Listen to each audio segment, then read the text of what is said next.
Thank you. A question for the city attorney. Was there any reportable action taken tonight in closed session? No, there was no reportable action. However, I would like to note for the record that in closed session item number 1, Councilperson Monroe recused herself and did not participate in that discussion based upon her prior affiliation with Shakespeare Associates. Okay, very good. Thank you. Now, confirmation of advisory body appointments and reappointments and the administration of the oath of office to the new members. We have on the Human Services Commission, Mark Elgood. And for the reappointment to the Livermore Area Youth Advisory Commission, Sarah Ansell, Danica DeLucci, Madeline Lovedahl, Alicia Zhang, Ashna Patanayak, and actually the first-time appointment of Ashna Patanayak and first-time appointment of Michael Zhang. So for the new appointees, Mr. Elgood, Ms. Patanayak, and Mr. Zhang, would you please step up and receive the oath of office? Oh, that's right. I need a motion first. Do you have a motion? So moved. Okay, moved by Councilmember Monroe, seconded by Councilmember Werner. Any discussion on the motion? All in favor? Aye. Passed unanimously. Great, thank you. Okay, so now, this show, she keeps me honest, so I appreciate that.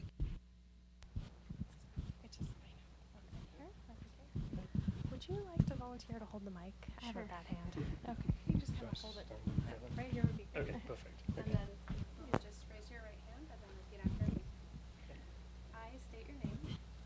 I, Ashna Patnaik, Do solemnly swear do solemnly swear that I will support and defend that I will support and defend the Constitution of the United States the Constitution of the United States and the Constitution of the State of California and the Constitution of the State of California against all enemies, against all enemies, foreign and domestic, foreign and domestic, that I will bear true faith and allegiance that I will bear true faith and allegiance to the Constitution of the United States to the Constitution of the United States and to the Constitution of the State of California, and to the Constitution of the State of California, that I take this obligation freely without any mental reservation or purpose of evasion, and that I will well and faithfully discharge and that I will well and faithfully discharge the duties upon which I'm about to enter.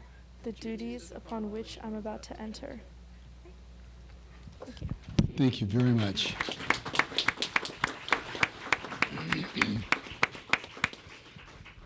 And thank you for stepping up and volunteering your time. It's people like you that really make a remarkable difference in our community, so thank you very much. With that, moving on to the Citizens Forum. These are items that are not on the agenda. The City Council can neither deliberate nor take action on these. And I ask that you keep your comments to 3 minutes or less. That on to Marty Sutton, Greg Scott, and Mark Pelajak.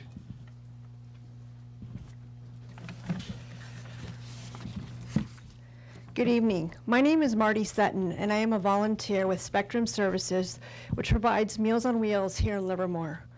On July 25th, in partnership with the Oakland A's, we are having a fundraiser to raise funds for local Meals on Wheels programs and congregate meals programs.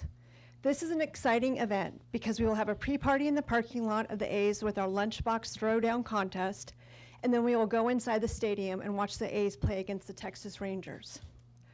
I became involved with Spectrum Services a couple of years ago when I went on a ride along with the Meals on Wheels program. That day, it was 107 degrees outside, and that weekend, it was going to be 110.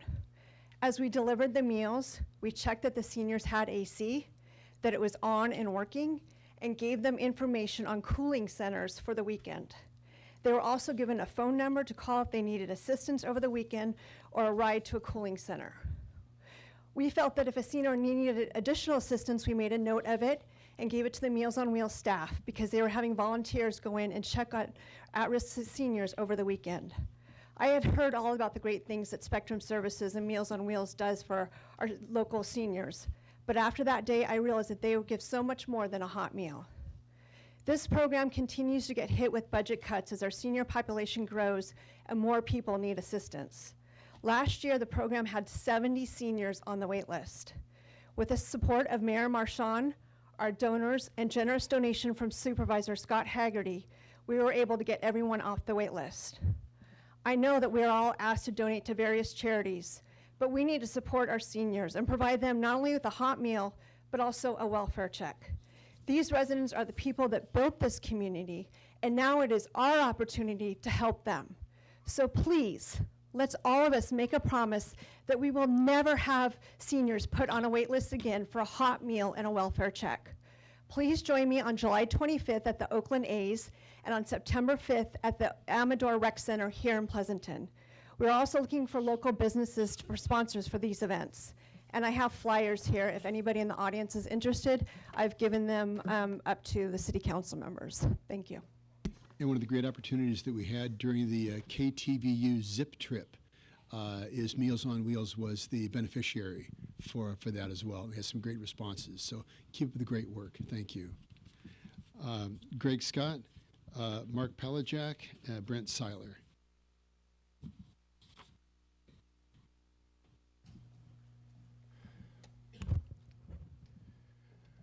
I'm Greg Scott. I speak on homelessness in Livermore. I know Aaron Horner of CityServe means well.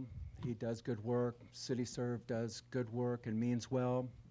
Unfortunately, at the last community forum, the representative of CityServe misspoke on some falsehoods in 2 cases to give credit to CityServe. The first credit was in regard to a homeless veteran here in Livermore. CityServe did not get her housing.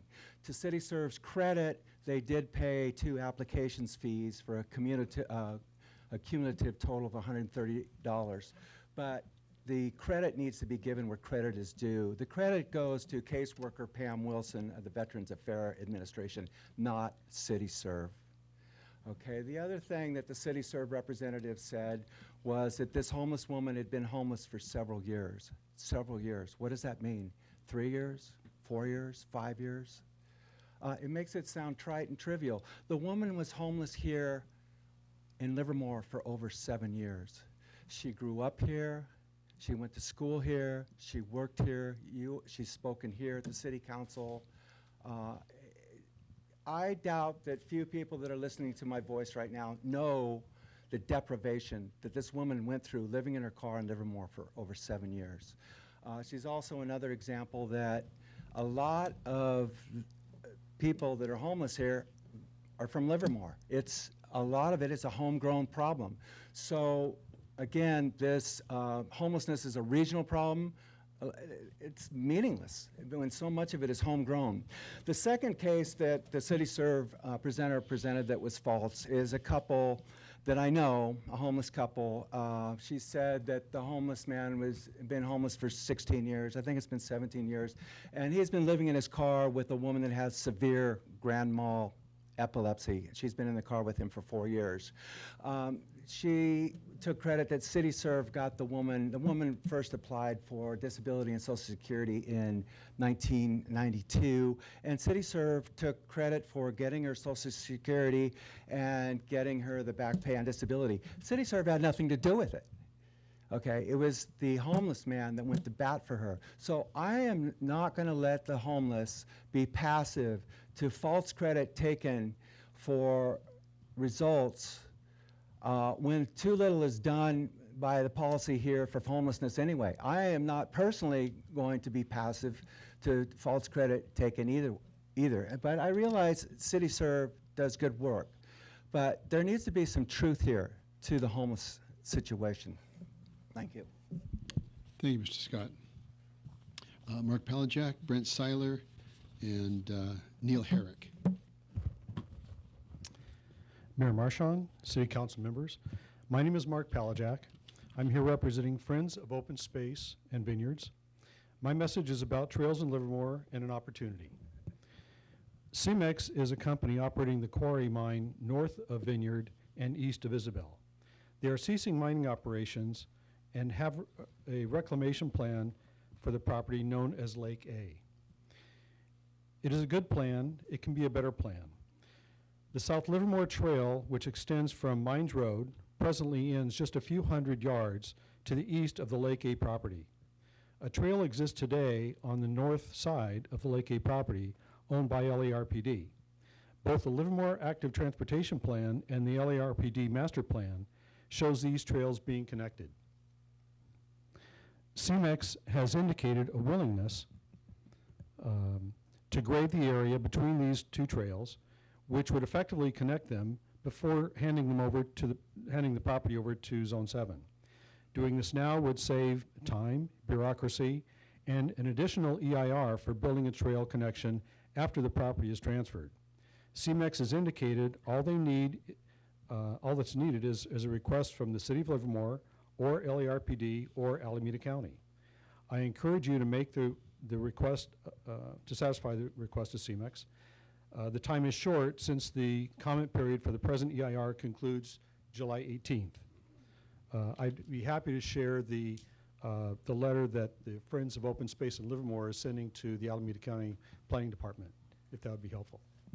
That'd be great. No, I've actually spoken with the site manager for CEMEX about making some trail connections also behind the Don John farm. So if you'll relay that information, I'll appreciate that, and we can start working on that. Thank you. Thank you very much. Brent Seiler, Neil Herrick, and Chris Heckler. Mr. Seiler. Good evening, Council. Happy story. Good, I need one. We all need one, right? So there was a young lady posted a help request on Livermore Rant and Raves, and there was a family in Fremont. House was being condemned because it had mold. Their child became allergic to their dog. The dog was already suffering allergies and stuff like that, and she really no rescues were coming up to help her. We started using social media and got the word out, and I will tell you, Livermore has got to be some of the biggest dog lovers out there. We met a local resident over at the Robinson Dog Park, took Doja, introduced it to her dog, and this dog was just a few days away from having to go to the shelter where it would have been euthanized. This woman opened her house to bring this dog in. My rescue is going to help her with some fundamental stuff, and also with some of the medication that the dog is going to need. But it's really kind of a great story because now this dog, who the gentleman had since it was 16, is missing all of his teeth. It's 11 years old, gets to go from one loving home to another loving home, and gets to live the rest of its life out. So one thing I would like to ask is that anybody who's listening to this, you know, if you have an opportunity to open your house, especially to a senior dog, take the time and open it up. It will really warm your heart that when you come home at the end of the day or at the end of a council meeting, that you have someone there to help console you, to help get those feelings out, right? So it's a great story, a great ending. Dog gets to live its life for however many more years she's got. And I just want to thank Joy, who was the person who opened her house up, to let her do that. Thank you. Well, I'll tell you that Gatsby did a lot to keep me sane, and we got Gatsby from Muttville. And Muttville specializes in geriatric older dog rescues. So you're absolutely on point that they provide a tremendous amount of love and support. So great story. Thank you. Neil Herrick, Chris Heckler, Michaela Toskar. Honorable Mayor, City Council, staff, we've got to work for a better term than that. I feel that you guys do so much hard work, dedication, insight. We got to come up with a better term than that. I've been gone for a while. I've been going up the 680 corridor from Livermore to Orinda, from Livermore to Hayward. City council meetings, different meetings, just to get kind of a pulse of how other communities in the area are dealing with the same issues we have. Maybe some ways we can work together, insights. Positives, the rodeo parade was fantastic. You guys did a great job. The rodeo was a lot of fun. I volunteered for that. That was much enjoyment, a lot of happiness, a lot of happy people. It really was good. We had the Relay for Life over at Granada High School. I want to thank everybody that helped or donated, the mayor, city council for showing up. Again, the American Cancer Society appreciates all the help the city of Livermore gives us on that. As Mayor Marchand would say, because I never have a but, the issues I think I found along the way were, as we all know, we have homeless issues that we need to deal with as a community. We have veterans issues that we need to deal with, and I would like to keep those separate. I don't want the funding and the resources to get locked in those because I feel they would compete. Housing. I have to be honest, most of us could not afford our own homes if we started over again. And I have no idea how a young family with kids or just starting out even begins to afford this area. I have so many friends that have had to move from Livermore, Patterson, Tracy, Manteca. We have a brain drain. We're losing people. We're losing people that may not come back. We're losing people that are part of the community, part of the resources, part of the economy that we cannot afford to just lose generation after generation. Traffic, we all know that. I commute to Concord. That's one of those that we could trip ourselves over for months down the road. An example of working together, the tobacco. The young people and the vaping and all that. I think the city did a fantastic job. I think the citizenry did a fantastic job. If we could do that on every issue, I think we could just move. But that goes back to the people behind me, the people on the television, Carl in the back. We're going to have to work together. 2020 is going to be a tough year for all of us. There's a lot going on. And I really, in my 26 seconds, I want to thank everybody. You all have done a great job, and keep up. We all can do this. I have a lot of faith in this town. As the gentleman was saying, there are a lot of people that care in this town. A lot of people will dedicate and give their time. We just need direction from you, support from you, and all of us to get off our butts and help you. Thanks. Neil, thank you very much. Chris Heckler, Michaela Toskar, Van Rainey. Hello, City Council, City staff. My name is Christopher Heckler. I am the Chief Operations Officer for HE Community Collective. I am here representing the citizens of Livermore for cannabis and to talk about the need for legal cannabis retailers in our city. Right now, there is Assembly Bill 1356 that would force local jurisdictions to have recreational cannabis retailers in their city, one for every 6 liquor licenses or one for every 15,000 residents, whichever is less. With Livermore having a population of about 90,000 people, this would mean 6 recreational cannabis retailers would be required. This bill would be exempt for the provisions as a local jurisdiction that on or after January 1st, 2017, or until January 1st, 2020, submitted to the electorate of the local jurisdiction of a specified local ordinance retail or relating to the retail commercial cannabis activity that received a specified vote of the electorate. The governor favors this bill because it would not only help the legal market thrive, and it would aid in abolishing the black market. This is not the only bill there, and there are many bills like it. It is only a matter of time before something like this passes and Livermore loses the control over their ordinance on cannabis. The only way to defeat this is to establish your own regulations allowing commercial cannabis activity. I'd also like to speak in regards to the current city's ordinances that are currently in effect regarding cannabis non-storefront retailers delivering to Livermore. Currently, clients are not getting medical cards anymore, as Prop 64 essentially has written off medical cannabis with the introduction of recreational.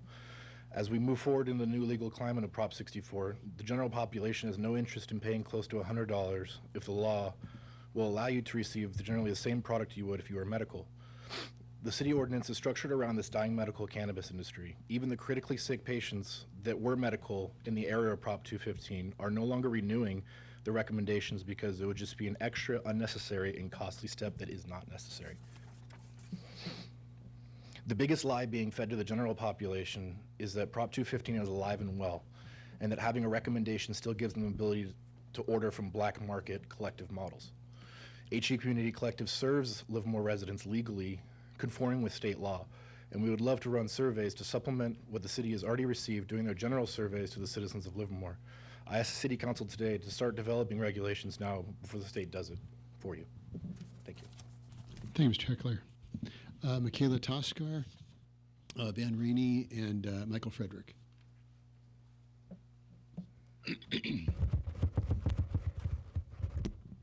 Hello, My name's Michaela Toscas, and I am the CEO of HE Community Collective, as well as data co-chair for SIA, Cannabis Education for Youth and Adult Awareness.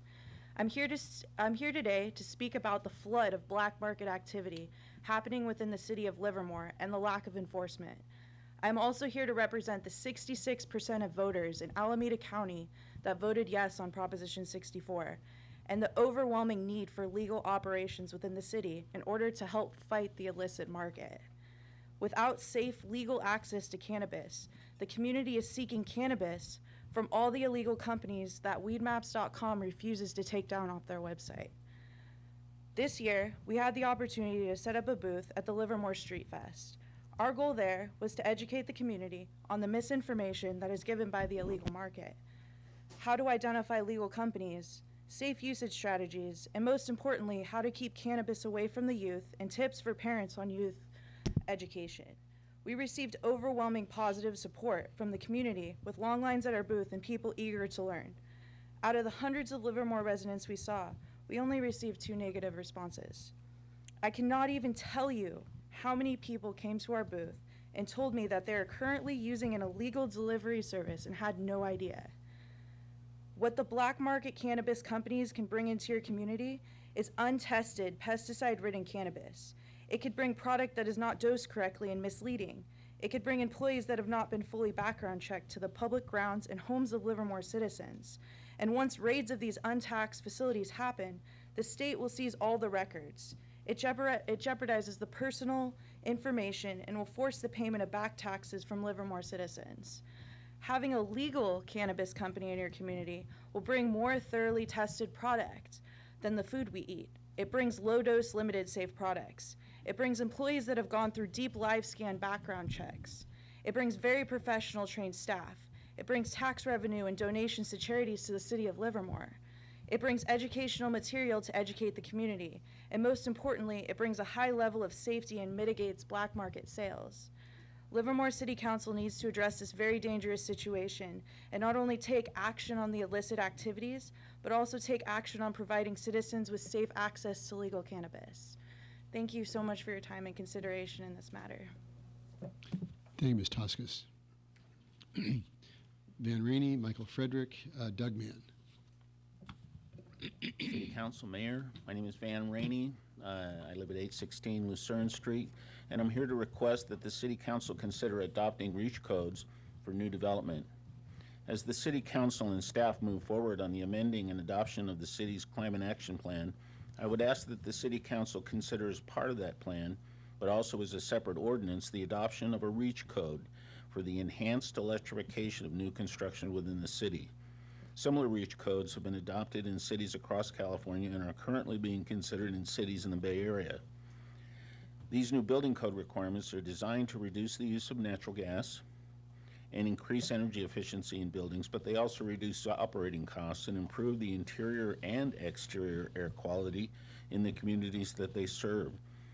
Getting off of fossil fuels should be an approved position of all levels of government, and our community needs to stand up and declare that we intend to do all we can in supporting the effort to reduce our use of these sources of energies. Examples of how such measures could be adopted are illustrated in a wide variety of multifamily applications in a slide presentation provided to you earlier. I would encourage the staff to explore and inform the council on the efficiency and efficacy of adopting such measures to be incorporated into our updated Climate Action Plan and Building Enforcement Code for new construction. I'd also like to thank the mayor personally for his efforts with mayors across the country in carrying forth positions on environmental issues across the country. And I'd also like to ask, as we consider the new slurring of city streets, that we look into striping that might encourage more bike lane development. Thank you. Thank you, Mr. Rainey. Michael Frederick, Doug Mann, John Stein.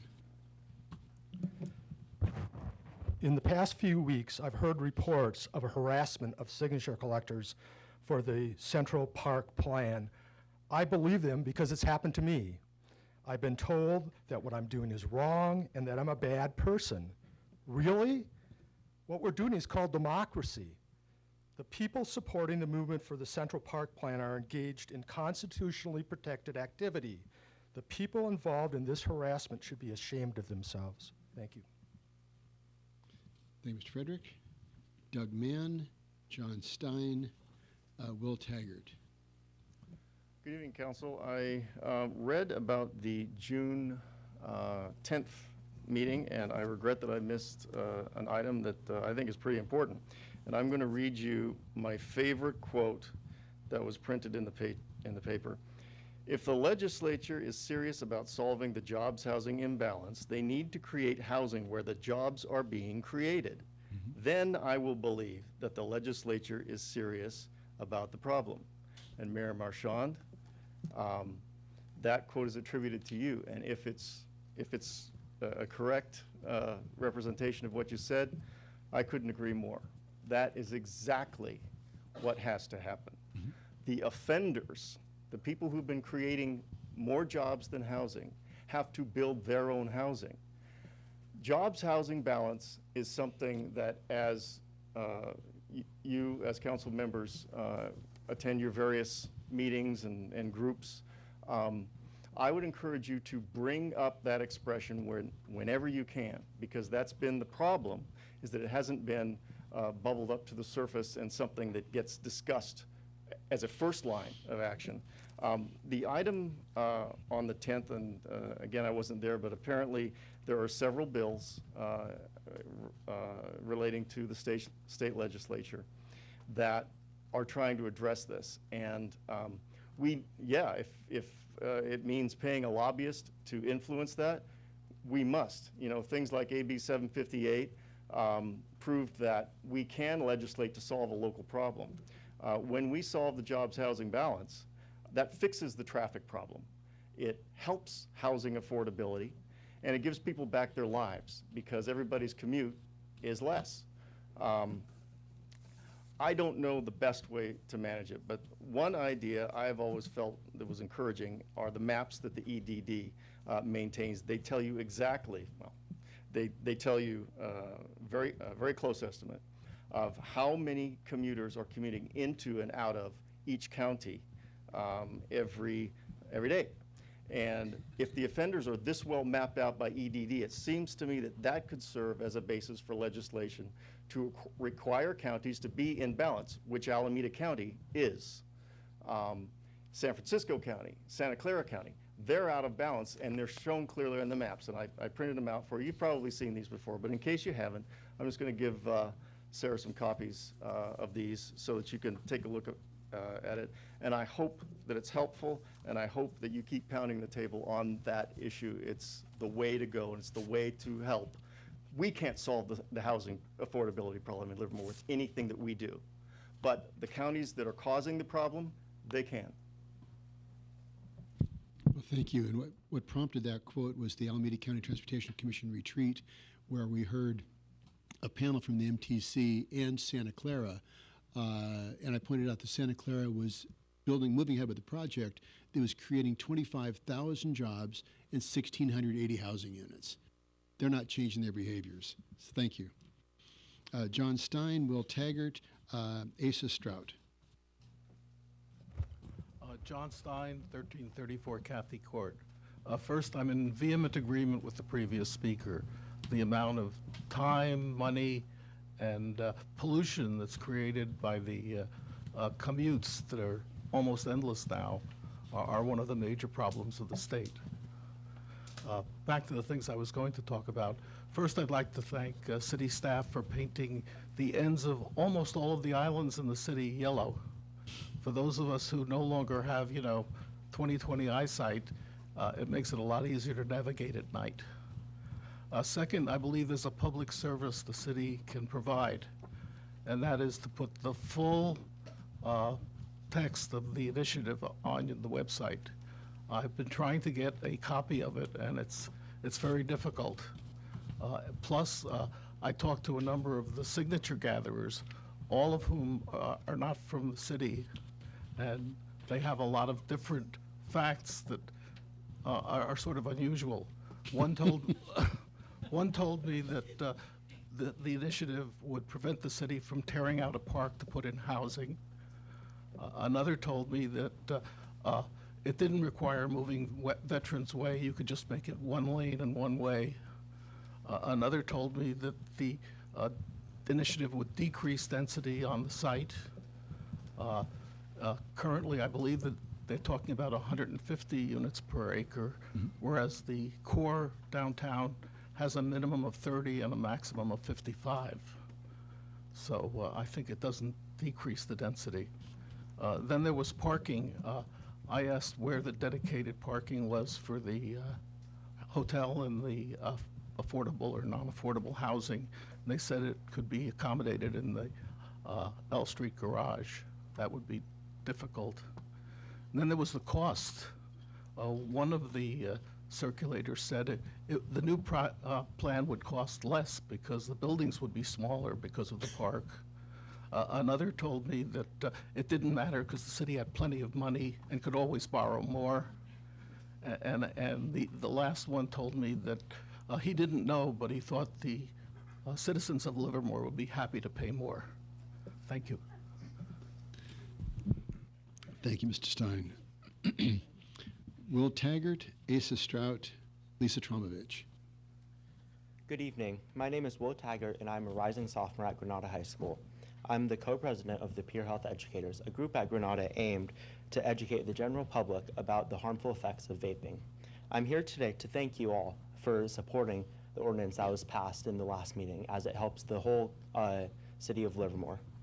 The introduction of the ordinance that banned the sale of all flavored tobacco products was a big step forward for our community.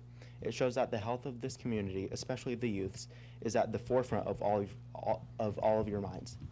On behalf of the Peer Health Educators of Granada and the youth of Livermore, I thank you all. Thank you, Mr. Taggart. Asa Strout, Lisa Tromovich. So before I jump into what I was going to say, well, thanks for having me, staff, council, mayor. I do agree that of the housing imbalance, but in the same vein, we still have, as a city, have an obligation to take care of ourselves. You know, we still grow, we still have kids. I was born in Livermore. My daughter's being raised here. We still need housing for the next generation of those who are born here. So we do have an obligation. We can't just say the rest of the cities have to build their housing and then we'll consider ours. But what I wanted to talk about was more about transparency and openness. I know about a couple months ago at one of the council meetings, I offered a suggestion of increasing the reporting for 410s to the city for political action committees, special interests, and anyone spending political money. And now we have another initiative that is spending and injecting a lot of money into the political process significantly earlier than most deadlines that we have. And so just for the sake of transparency, would hope that the council and you, Mayor, would consider exploring ways of making it easier for the public to understand who's spending the money and who's really behind a lot of these initiatives, so that the general public can get an idea of who's funding these things before it's too late. I know the last election, there's the group that spent the most is still in debt, $100,000. We don't know who's going to cover that, so we could find out a year from now. But as long as those updates are happening, that at least the citizens can be aware that these actions are being taken by individuals within the community. Thank you. Thank you, Mr. Strout. And Lisa Tromovich and Carl Winty. Amazing production of Othello last night. That was remarkable. Thank you. We are very, very proud of it. People should see that. That was remarkable. Yeah, it was directed by Michael Wayne Rice. Did a great job. Thanks.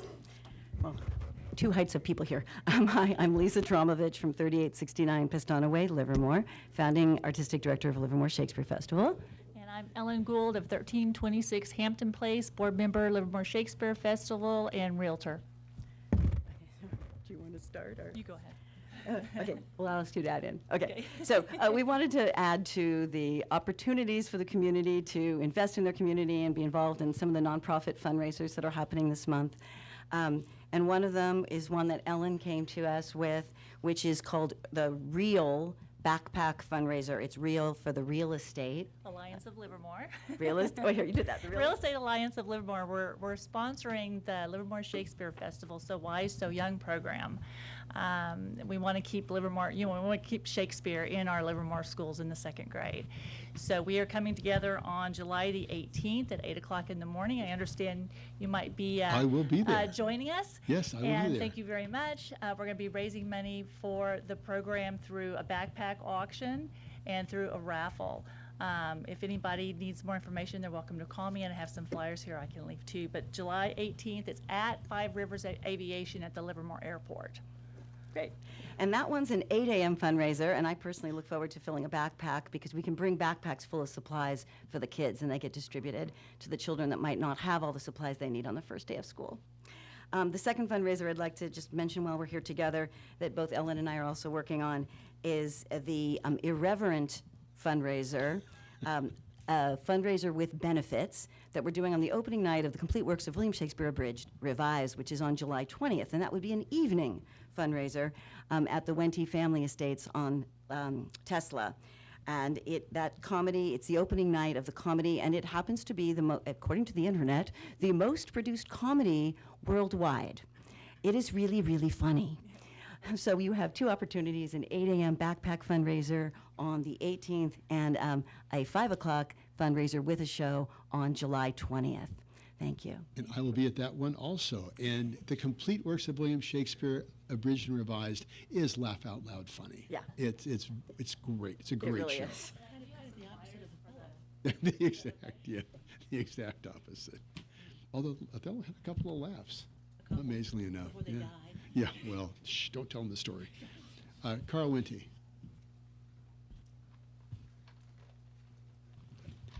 Carl Wente, live just outside of town. Honorable Mayor, council members, thank you so much for what you do to serve the community. And instead of staff, I have a suggestion. The awesome team of people who make up the employees of the city of Livermore and their business and internal intergovernmental partners. Instead of staff. You guys are awesome. Thank you for what you do. So yes, I doubt that's going to be taken up in its form because it's pretty long and the likes, but it represents how I feel about what you all do in terms of trying to serve other people, for the people, by the people. As always, those who put on bulletproof vests to go to work and wear a badge to support, we thank you for what you do to keep us safe. Those in uniform, thank you for what you do. Those that serve, that volunteer, that are on boards, that are making time. The Meals on Wheels, Spectrum Services, what you do to serve the people that need it most. City Serve, I don't know a lot about all these things, but I'm very much appreciative and humbled by what people do to continue to bring people together, take actions in the lives of people with an immediacy, a sense of urgency of what's there. Mr. Greg Scott has words that are great. I appreciate it bringing to the attention. Those that are focusing on connecting trails and having a quarry miner pay for it, we salute you because my generation does not want to inherit a lot of ongoing debt and we want good decisions through. So on some level, pre-regulating cannabis, it does make a lot of sense because it's coming and it's somewhere out there. I know that's a can of worms that's out there, but there's you know, get out in front of it because it might be coming. It seems very reasonable. Those that are talking about a climate action plan and a reach beyond what is just legislated, let's hold Livermore to a higher standard. That seems so rational and awesome and good. I like that. EBD maps, I'm going to study that more because I'm speaking to you, not anybody behind me.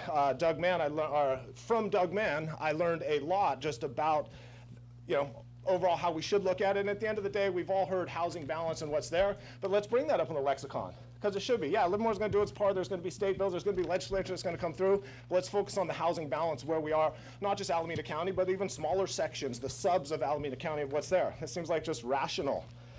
2, anybody that was, you know, living under the Constitution, the California State Constitution, which allows for signatures to be gathered for initiative, and you were harassed, I apologize on behalf of me only because I can. That's not right. You have a right to gather those signatures. At the same time, Mr. John Stein said a lot of things that, you know, if we're taking John Stein at his word, and he seems like a pretty honorable person, there's also a misrepresentation to gather said signatures. So the apologies in my mind should be reciprocal, but maybe that's just me. The high schooler that came to say thanks for the vaping, I say to him, thanks for coming. That's awesome. Livermore Shakes, keep supporting the arts. It's good for what you do. Overall, this was an awesome meeting. The people behind, there was a lot of positivity about the goodness of this place and celebrating who we are as a unity of people right here. And I thank y'all for what you do, and stay positive whenever we can. Thank you. Thank you, Mr. Wente.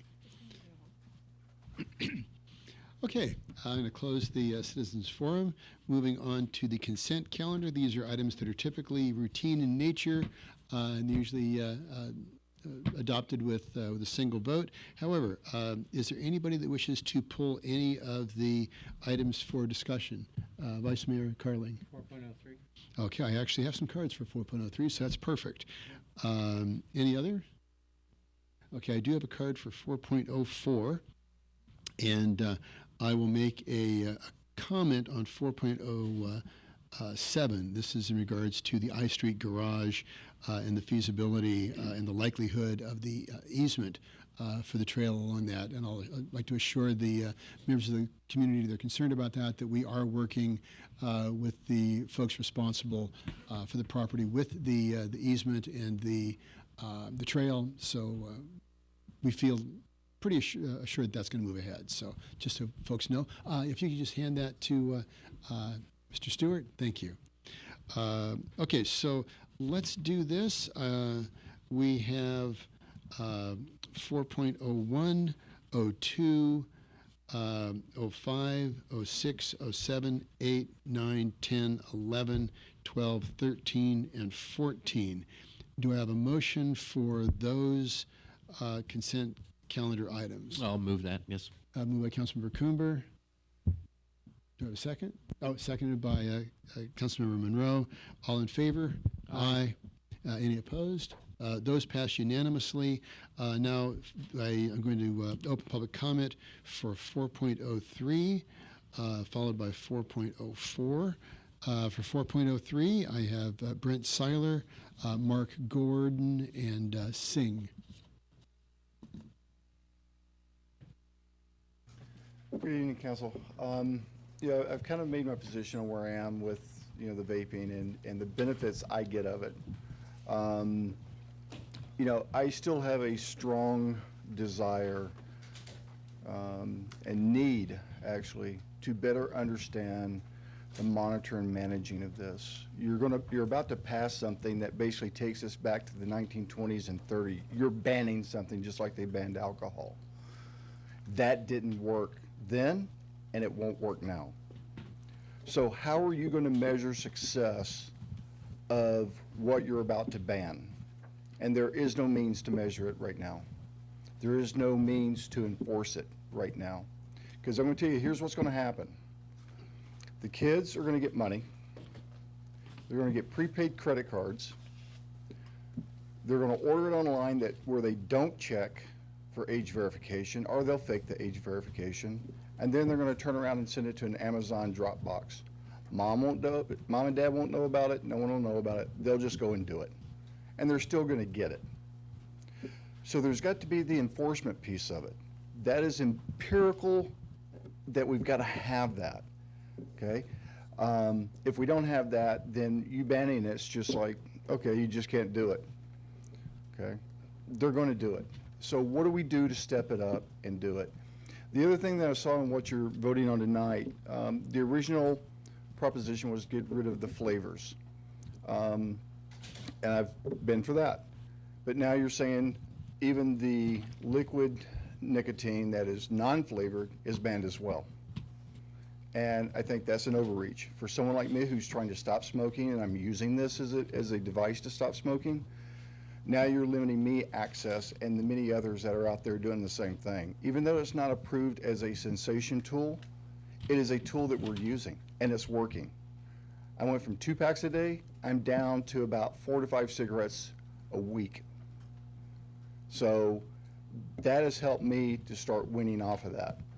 So I would like to say, don't ban the non-flavored, the non-flavored like tobacco. Leave that for us who need it, okay? What you do with the rest of it, personally, I don't care. The gentleman that owned the cave, I would really like to see some type of way to carve out his ability to continue to do business. I don't think we're going to see teenagers running in there to buy cigars. And if they did, he would probably kick them out the door anyhow. I think that Premium Place has a need in the community, or he wouldn't have opened it. And from sitting next door at the pizza place where they only have green olives to put on their pizza, and I like green olives, he gets a lot of business. And I personally would like to see him stay in business here in Livermore. Thank you. Thank you, Mr. Seiler. Mark Gordon, Singh, Ann White. Mayor, council, staff, thank you for the time. I am from the Cave downtown. I support the current laws which prohibit minors from smoking, but what we sell is a legal product, and it's wrong for cities to try to snuff us out. Premium flavored cigars and pipe tobaccos do not appeal to children and should be exempt from the new city ordinance. Even the FDA's own research proves that underage tobacco users are not smoking premium cigars. Premium cigar smokers account for just 0.7% of all adult tobacco users, and the median age of a person's first use is 24.5 years. All of these are FDA facts. This rule is intended to protect children from vapor and other tobacco products marketed to youth. I agree, children should not be targeted for tobacco consumption. However, the government's own research proves what we already know. Children are not smoking hand-rolled premium cigars, and those manufacturers who are making that product are not marketing to them. You have a sheet that I brought to you. It is facts from the FDA, from their report, not an industry report. So I would really appreciate if we could stay in business and enjoy pipe tobacco and premium flavored cigars. Thank you, Mr. Gordon. Singh, Ann White.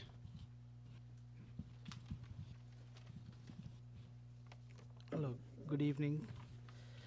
I'm just over here for the license fee, which will be coming soon for the tobacco one. And we are already paying that to the state, and then we pay a fee to the city also. So we'll be losing some revenue, and on the top of we'll be posed for a fee on that. So can you think about that thing, that it'll be a loss, and then we are paying another fee on the top of that? If you can help on that thing. That's it. Thank you. Thank you, Mr. Singh. And I believe the purpose of the tobacco licensing fee is to cover the cost of enforcement. Is that correct? Cover the cost of regulations and enforcement. That is correct. Okay, thank you. And that will be coming back to you at a future date. Okay. Ann White.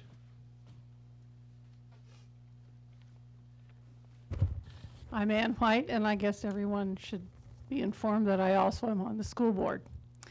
And I just want to express our appreciation and appreciation of our children's parents for your efforts to keep our children healthy and safe. Thank you. Thank you, Ms. White. Okay, and so those are all the cards that I have on 4.03. We have 4.04 of Stephen Dunbar. Mr. Dunbar. Mayor, council members, Stephen Dunbar, 975 Marietta Boulevard, making routine items less routine. I get to be very, very happy tonight, so thanks for reading my emails, and thanks to the awesome group of people who serve the city, staff, for the phone calls and the attention. I'm happy to say they've addressed my additional feedback from my Sunday email, and I'm just updating you on the results. East Avenue will be resurfaced this year because the pavement quality will further degrade if we wait. Just know that there may be restriping in the future. It won't be too expensive, but it may happen as that study that I mentioned bears fruit later. For the I Street Garage, as Mayor, you mentioned, staff informed me there's an existing pipe system under there, so the negotiation should be straightforward, which is not always the case with Union Pacific, but they'll be keeping an eye on the negotiations. I would like to request that we do consider planning some quick treatments for crosswalk improvements and other things as we continue to do this, rather than a full paving or big expensive treatments. If they don't work out, we can take them out quickly, but people become familiar with them, and the treatments could make them or their children safer. I would also appreciate getting these plans out a little bit more in advance if possible. I know everyone is busy, so I appreciate every single day I can get it in advance, just because we don't want to rush staff either. We want to just come to an agreement without bothering you. The remaining issues are minor, and I have no doubt staff will resolve the remainder with me without delaying the approval tonight. So please continue. Thank you. Thank you, Mr. And thank you for your very in-depth analysis and study of the issues. It's very much appreciated. Thank you.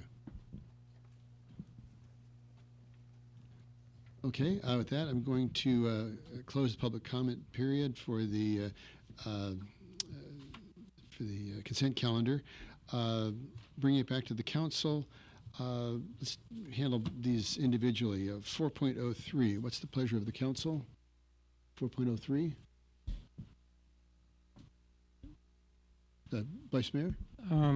So, a couple of things. I appreciate everybody's comments about this, and I certainly recognize the concern from the school district and the parents and so on and so forth that we heard the last meeting, and certainly on meetings I've had with some of those representatives. I am sympathetic, though, to Mr. Gordon and the folks that run the Cave. I mean, this is an establishment, and I guess I tend to agree with them that premium tobacco products are probably not the kind of thing that a teenager is going to go after. And furthermore, as I understand it, did Mr. Gordon leave? As I understand it, I think you have to be 21 even to go into his establishment. So there's a kind of two layers of security, at least from my thinking about it. One is you can't get in unless you're 21. And two, he's got a product that is probably not attractive to the teenagers that we're talking about.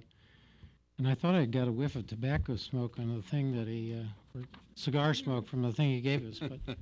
But so I guess I'd like ask the city attorney if there's a way we could consider drafting part of this that would exempt those kind of products from this ordinance.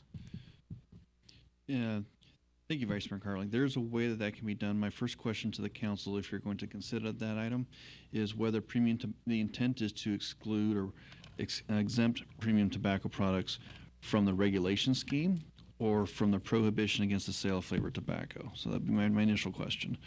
So the difference being that, so premium tobacco, the tobacco retailer license itself is required to, let me take a step back. Every business, if passed, that sells tobacco will be required to get a tobacco retailer license. That applies to all retailers within the city.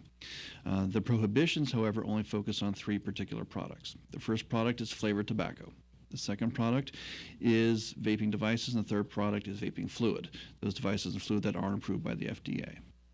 The Cave does have a flavored premium tobacco product in their store that they would be prohibited from selling if this ordinance were to be introduced.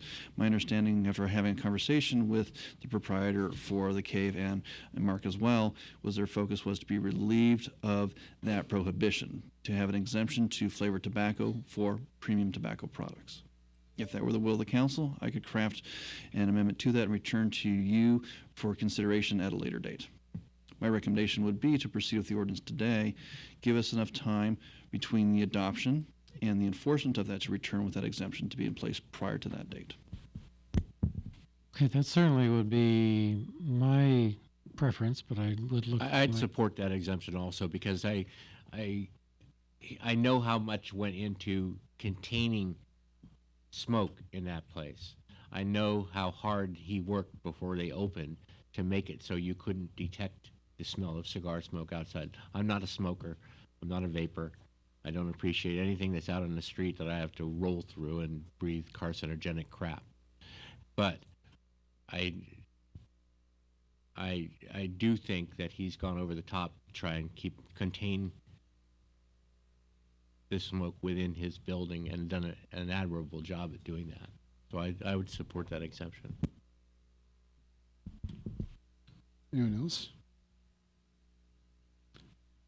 So I was at the, as I mentioned, I was at Livermore Shakes last night, and actually had a couple of people that were part of the parent vaping group that came up to me and said that it was not their intent to have a business like the Cave be collateral damage. That the main thing that they were concerned about was the accessibility of the tobacco and the vaping liquids to children, and that it appeared that the proprietor of the Cave had really gone out of his way to find to ensure that it was not accessible to children, and it seems to be that he has been successful at doing that.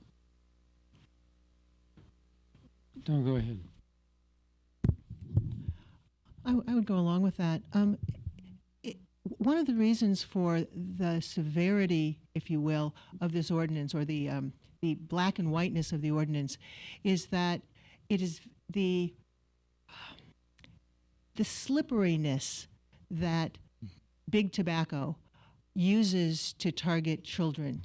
That seems to me to be qualitatively different than what's going on in this cave, in the case of the Cave, where the Cave has, as we've heard, worked really hard to actually do what we want, which is to limit that access to those people who are over 21. So it seems to me to be it is in a different category. My concern would be that we can actually that you can craft legislation that actually cannot be bent or twisted or slipped through by those people who might not be so honorable. So if I can respond to that particular comment, Councilwoman Monroe, the definition could be crafted, but to be clear, it would not be an exception for the Cave. The exception, what I would be proposing, is to craft an exception to the prohibition of flavored tobacco for premium tobacco products, unless directed otherwise. Mm-hmm. So are those qualitatively different than the kind of products that we're talking about? So again, there's two aspects of this particular ordinance, one of which is to regulate anybody who sells tobacco. The Cave has not necessarily been asked to be relieved of that particular obligation.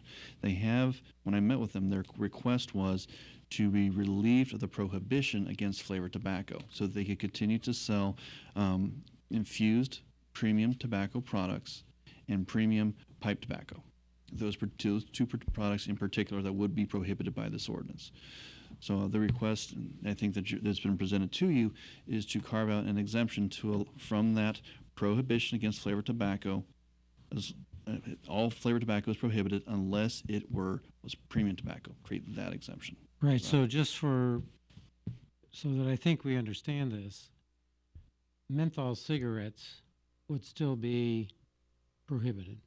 Correct. That's not a premium tobacco product. Got it. Okay. I just wanted to be clear on that. I think that helps all of us understand this. Correct. what So we're talking a about. premium tobacco product is defined as a whole leaf product that's created. It's wrapped. It is a handmade process as opposed to a mechanical process. Those flavors are added through natural means as opposed to chemically treated.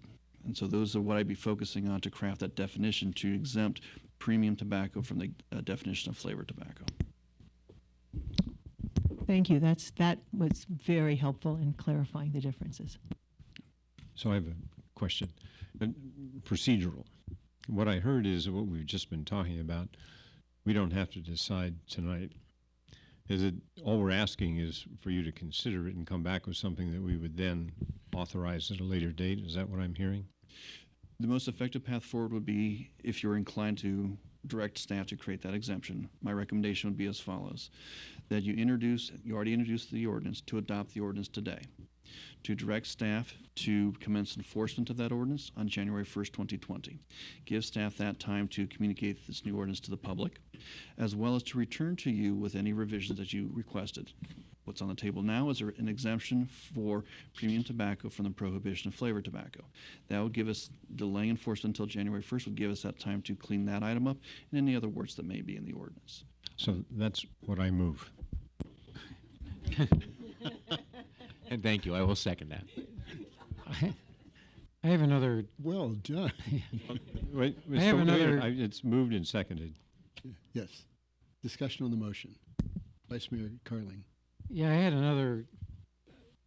something else to consider here. presented an amending motion. Okay, in a minute. Well, I'm not sure. I wanted to hear some of the discussion amongst my colleagues here. Another thing that's kind of nagged at me is becoming the morality police. And we've all gotten several emails from folks, and I think we even heard from one of the speakers earlier that they use the nicotine vaping to help them curb their cigarette habit. And so, and one of the things I learned today, and I admit to being naive about this, is I didn't realize there was a difference between flavored vaping products and non-flavored vaping products. And so one of the things that I was considering was, or thinking about, and was looking for some discussion amongst us, is whether or not we wanted to, and again, exempt the non-flavored vaping product. And again, we still have a restriction for, you still have to be 21 to buy this stuff. So admittedly, that's an issue. I know that. I mean, we had the results for the minority sting from a few weeks ago.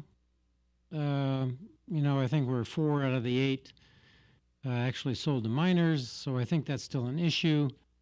And I think from Mr. Seiler's point of view, I still think we are going to work on the enforcement that our city attorney is going to work on over the course of the next few weeks and months. So I think all these things still need to be considered, but I guess I was looking to have another discussion to see if there was any interest in exempting the non-flavored vaping products as well. Did I approach that the right way? Correct. Now it's on the table for council discussion. Yeah, I was not aware of the non-flavored, because what would the flavor be? Would it be tobacco flavor? No, it's the candy stuff. Well, that's it. They're all flavored, and that's the problem. Is for every individual that quits smoking by using vaping, the Dartmouth study showed this, for every individual that quits smoking using a vaping product, because the vaping companies have been so successful in their marketing, that 80 children start down that path of a lifelong of nicotine addiction for every one individual that quits. So as far as a marketing plan, getting 80 new people addicted for every person that quits, it's a good marketing plan if that's your business, but it could be a public health crisis. Sure, I'm just asking for a discussion about this. And again, it seems to me that based on what we've heard, is that the flavored vaping liquids are what the kids are attracted to, and not the non-flavored ones. Well, that may not be completely true, but that's... So let's do this. You're now asking for information that isn't really necessarily in detail before us, and we don't need to know this before we pass the ordinance as is, because we can come back later. But it's my understanding that when the kids get, as the mayor was saying, as the kids get addicted to this stuff, then they'll go for the non-flavored as well. And there's the amount that's in these things is horrendous. So where I would like to go is, let's pass this ordinance as is, and then if there needs to be refinements, we can do that later. Okay, further comment? Yeah, I just wanted to comment on the easy thing for me to say, and I do, is that I would support passing the ordinance, and so I can stop there. But I also felt that there were enough comments that I wanted to respond to, and and some of those were in the email. What I was struck by is that all of the comments that said don't pass this vaping, this anti-vaping ordinance, were from adults who were using vaping because they stopped cigarettes and now are vaping. And I want to point out that what we're actually getting is the effect, again, I'm going to keep talking about big tobacco because this is big tobacco 2.0. We have people who are still addicted to nicotine and who are supporting the very product that is nicotine. I find that interesting.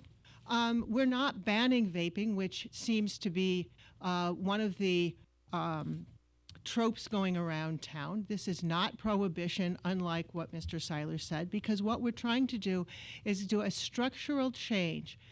It's funny because in those comments, he and other people as well, and it's not the only one, have said that on the one hand, this isn't going to change anything because all children can get them because they can just go online and get them and use them. Actually, the research shows that's not the case.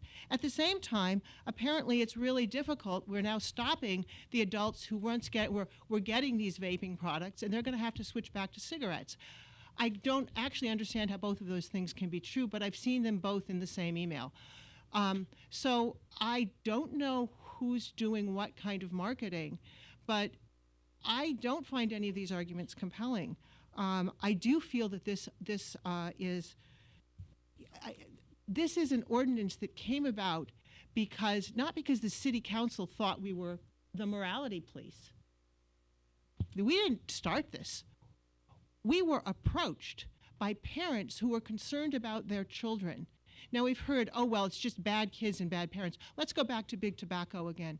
This is, again, Big Tobacco 2.0, who's found, as the mayor said, an extremely effective marketing scheme. And what we're trying to do as a city is address this structurally, not to ban it, not even to make sure no kid ever gets it. We know that's not going to work. Yeah, we've all read about prohibition. But what we're trying to do is decrease substantially access to it, which it has been shown does decrease the number of kids who become addicted and who will then have to say later in life, don't take it away because I still need that stuff. We don't want that anymore. So I say let's go for it. I think one of the most compelling comments that I heard, we've heard the thing about, why don't you ban opiates or why don't you ban alcohol? And the interesting thing of it is, and my favorite comment from the last meeting was the person that got up and said that tobacco is the only product that when used as directed will kill you. That's right. I would add, in fact, that none of those other products require that people who don't use those products have to bear the outcome of them, the smoke, the vapor. Well, the hundreds of billions of dollars in healthcare costs exactly. that all of us bear. Okay, so any further discussion on, we'll do 5.03 first. And 5.0, I'm sorry, 4.03, right. That's right, moving ahead. 4.03, yes. Motion was made by Councilmember Warner, seconded. All in favor of the motion, signify by saying aye. Aye. Aye. Any opposed? It passed unanimously. Thank you very much. Thank you. Thank you.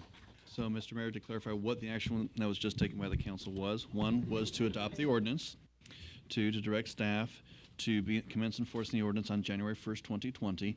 In the interim, to return to you with a narrow exemption to the prohibition for flavored tobacco for premium tobacco products and any other adjustments the staff needs to do. And within the interim time period, we will train staff and be ready to run and be able to enforce this on January. So, thank you. Okay. That sound like what you wanted? Yep. Okay. All right. Last one on the consent calendar, 4.04. Is there a motion? I'll move we accept 4.04. Okay. I'll second. Moved by the Vice Mayor, seconded by Councilmember Monroe. Any discussion on the motion? All in favor? Aye. Aye. Opposed? That also passes unanimously. Thank you very much. It's one of the longest consent calendar we've had for a while, but I think we've had a good discussion. Moving on to the public hearings, we have 5.01. This is the hearing to consider protests related to the non-payment of solid waste recycling and organics handling services. We have Marissa Gann, Julie Erlinson, and Scott Lanfear. Our brand new Public Works Director. Welcome aboard. I want to introduce Scott Lanfear this evening. So it's his first day on the job, so we figured we'd give him a full 18 hours just so he could get excited about his new home here. So very excited about having Scott join the team. very good. Welcome Well, aboard. yeah. Now everybody's leaving. Well, thank you for all your comments, everybody. All right. Good evening, Mayor Marchand and members of the City Council. My name is Marissa Gann, and I'm the city's recycling specialist. Tonight, the City Council will consider approving assessments for the non-payment of services provided by Livermore Sanitation. There are approximately 26,000 accounts serviced by Livermore Sanitation in the city. As of Friday, there are only 44 residential accounts and 1 commercial accounts that are more than 12 months behind on their payment, making them eligible for an assessment. Despite repeated notifications from Livermore Sanitation, service reductions, and 2 notices from the City of Livermore, the accounts continue to be significantly overdue. Per the franchise agreement and the Livermore Municipal Code, the city is obligated to consider imposing assessments for these delinquent accounts. These customers had up until the beginning of this meeting to pay their bill and not be assessed. Staff continues to observe a decline in the number of assessments being proposed this year compared to previous years. 3/4 of the accounts on this year's list have been assessed before, while almost 20% have been assessed every year. Staff recommends that the City Council consider protests, adopt a resolution overruling protests, and confirm the 2019 assessments, directing staff to forward a finalized copy of the assessment report to the county tax assessor. Thank you for your consideration, and staff is available for questions. Okay. Questions from the staff or for the staff? Okay. I'm going to open the public hearing. I have 1 card. Greg Scott. Mr. Scott?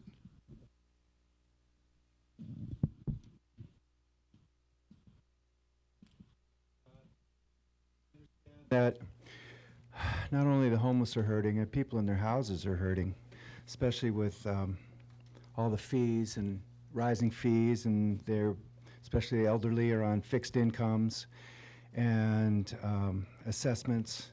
So how can we bring some of these fees down would be the question. And maybe we can combine the solution to 2 problems. Why couldn't we involve the homeless in some of this recycling solid waste and organic waste activity?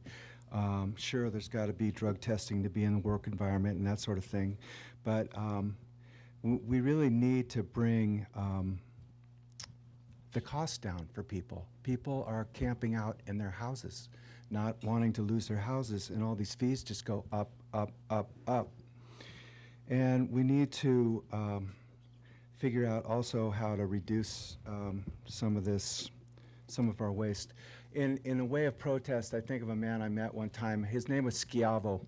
He was the department chair of environmental studies at San Jose State University. And Schiavo lived an interesting life. He generated essentially no trash. So he didn't want to pay for trash service. And that wasn't allowed in the city of San Jose, even though he generated essentially no trash. I mean, we need a little bit of flexibility. Not that many people do that, but that was a good thing. We can't continue this kind of culture and the amount of trash and recycling. The plastic, the best we got on plastic was about 8% recycling. That was the best before virgin plastic became cheaper than recycled plastic, go figure. And also, I think the homeless could be involved with organic services. Wow, we throw out about 31% of our post-harvest food. And if we could figure out new ways to doing this, not only it's 10 calories of energy to produce 1 calorie of food energy for our bodies, and then we just throw it out and consume even more energy. Perhaps we could think of some better solutions here and allow for, I know they're few, but some protests where people don't live the standard lifestyle of excessive consumption and throwing out masses of stuff that makes for these huge fees on recycling and solid waste and organic services. Thank you. Thank you, Mr. Scott. That's the only card that I have, so I'm going to close the public hearing. Generating no waste, I mean, that's remarkable. But one of the balances is we have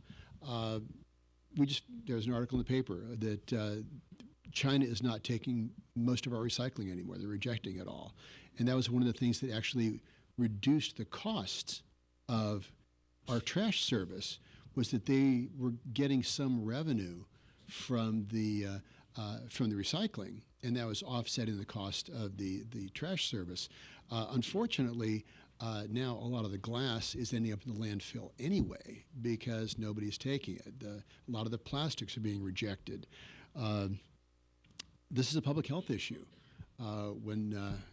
Way back in the days when I was the library thug, I went to a lot of houses, and there were houses where the entire garage was filled with garbage, wet garbage, and there were rats, vermin, cockroaches, because they didn't have a mandatory garbage service. But this is something that is a public health issue. I believe our diversion rate is what, 72% now? Pretty close? Yes, that's correct for the year 2017. Oh, got it right, yes. So our diversion rate is 72%. That's remarkable. We're doing a tremendous job here. But one of the other things is that, for example, composting. Composting costs, I think it's 3 times the cost to compost the green waste that we send off to, rather than just burying it in a landfill. So to be environmentally responsible actually costs more. It's cheaper to just bury our green waste, but because we're more environmentally aware and better environmental stewards, we compost that. And every year we get 2 bags of compost for free. And so we sort of we complete that circle. And I think that's a great thing. But this is a public health issue. It's something that protects the rest of the community. And we are doing everything that we can to reduce the costs and to be efficient. But being good environmental stewards adds to that cost. So I think that really we've done the best that we can for the rentals, for example. Perhaps the property managers could just add the cost of the garbage service to the rental cost, so that way it doesn't further encumber the residents, or there's a mechanism that they can anticipate, rather than just putting another bill that may or may not get paid. So this is a good environmental stewardship, and we are doing the best we can to keep the costs down, but this is what it costs. So that's my comment. Anybody else? Okay. Is there a motion? Okay, moved by Councilmember Warner. Second. Seconded by Vice Mayor Carling. Any discussion on the motion? All in favor? Aye. Any opposed? It passed unanimously. Thank you very much.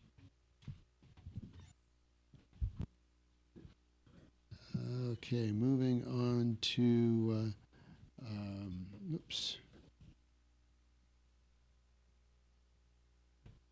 5.02, this is the authorization to negotiate a development agreement with Presidio Co. Bay Area LLC.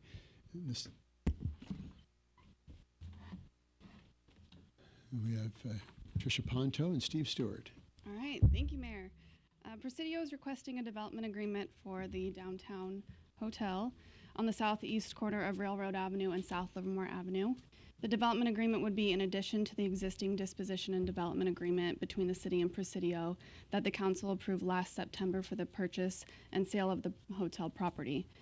We're here tonight because the Livermore Development Code requires the city council authorization to proceed with negotiating a development agreement. As you'll recall, the city conducted comprehensive community engagement after the council identified the downtown as a priority. The council first adopted a 19-member steering committee to develop an outreach plan. During development of the outreach plan, the steering committee met 9 times and heard from a number of experts, including economists, urban designers, and hotel developers, including Presidio. Based upon the information received over the 3.5-month process, the committee determined that the hotel should face onto Livermore Avenue for maximum visibility. The outreach plan utilized a variety of tools to make it easy for the community members to provide input, including a website with online engagement tools. The city held 2 community workshops, 5 neighborhood meetings, 2 downtown walking tours, 11 pop-ups at various events, and several presentations to local organizations and school classes. Community participation was strong across the various events and through the online engagement tools. The City Council considered all the information and feedback when it approved the downtown plan in January 2018, including the location of the hotel next to the Bankhead Theater. In September 2018, Council approved the disposition and development agreement and the design review application for the downtown hotel. At the same meeting, Council approved amendments to the downtown specific plan, including a provision that would allow the hotel a maximum height limit of 4 floors and 55 feet instead of 3 floors and 45 feet. In November 2018, in response to the referendum, Council repealed its approval of some of the amendments, including the provision allowing an extra floor for the hotel. Staff is now currently working with Presidio to redesign the hotel in conformance with the current specific plan provisions that allow 3 stories and a maximum of 45 feet. Right. Staff anticipates the revised hotel project and purchase and sale agreement will return to Council this fall. And Presidio has made an extensive investment in the downtown hotel project on its current site and is requesting a development agreement to establish certainty regarding land use, given a proposed initiative that would rewrite the land uses permitted in the downtown specific plan. In addition to establishing permitted land uses on the site, the development agreement would include the provisions required by the Livermore Development Code, as well as additional provisions specific to the hotel project. For example, the development agreement would include a provision requiring that the hotel brand be upscale and that the hotel is designed unique to Livermore. The development agreement would also include a performance schedule that outlines deadlines for when Presidio needs to secure the necessary permits and finalize hotel construction. Presidio has indicated it is important to secure assurances related to these provisions in order to allow the project to continue to move forward and to obtain necessary financing. The development of the proposed hotel project implements the community's vision for the downtown, and it will finish the Livermore Valley Center consistent with the downtown specific plan that has identified a hotel on this site since its adoption in 2004. Upon completion, the hotel will support the city's economic development goals for downtown, the wine country, and the broader business community by providing overnight stay opportunities for corporate executives and visitors to the downtown, and by expanding multi-day visitor experience opportunities to the Livermore Valley wine region. So therefore, staff is recommending the council authorize staff to negotiate a development agreement with Presidio for the downtown hotel. And that concludes staff's presentation, and we're available for questions. Any questions for staff at this point? Okay. Okay, I've got just about 20 cards here. So I'll open the public hearing. Alexandra Henkelman, Tamara Royce, and Marianne Brent.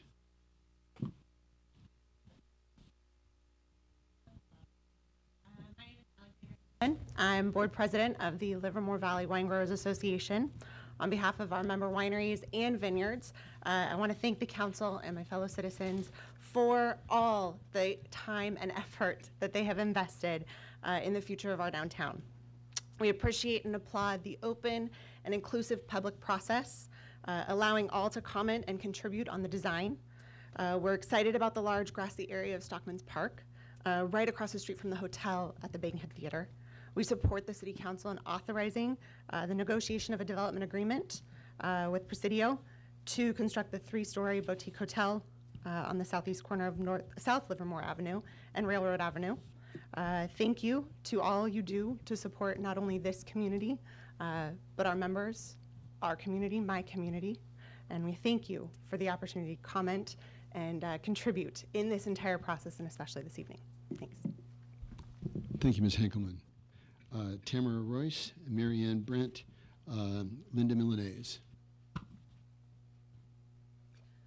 Good evening, Mayor and Council members. My name is Tamara Royce. I'm a Livermore voter. I am also the proponent of the Central Park Plan Initiative. I'm a homeowner in Livermore, and I pay property taxes on my home and other taxes here in Livermore. The voters should and will determine what downtown plan is best for the residents of Livermore. The last time the city developed a flawed downtown-specific plan, thousands of signatures were collected to require the city council to place their proposal on the ballot for the voters to make the final decision. When presented with the verified signatures, the council repealed their plan. Then the council began working around the constraints of the referendum and now is moving forward with essentially the same plan. In response to the city's flawed plan, the Central Park Plan was developed and filed with the city clerk on May 22nd. Signatures are being gathered.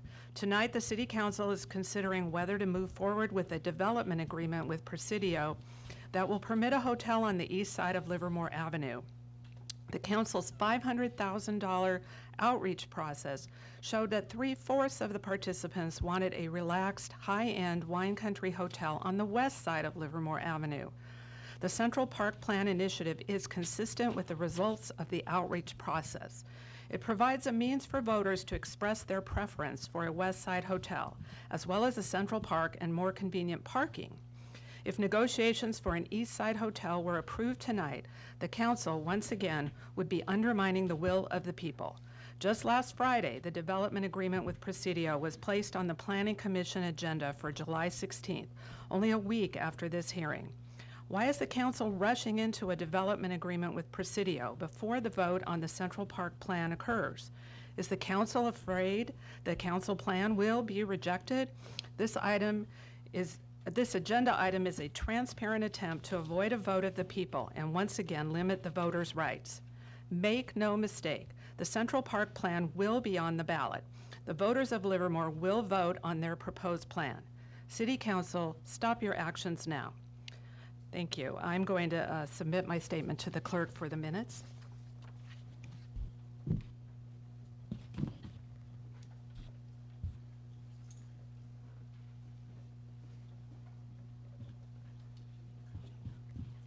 Okay, Linda Milanese, Jean King. I'm sorry, Marianne Brent. Got ahead of my cards here. Marianne Brent, Linda Milanese, Jean King. Good evening, Mr. Mayor and council members and staff. My name is Mary Ann Brent, 607 Valicitos Road, Livermore. In speaking with people about the Central Park Plan and collecting signatures, I find that many people have commented favorably about the extended park, the convenient parking structures, one next to the Bankhead and another one on L Street, and the larger hotel placed at Railroad and L Streets. It's a very attractive design of the space, and it's one that many people prefer over the city's plan, the Presidio plan.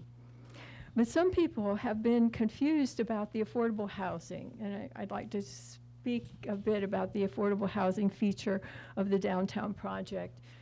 For instance, I've noticed that they've asked about how many stories the Central Park affordable housing will have, and it will be 3 stories.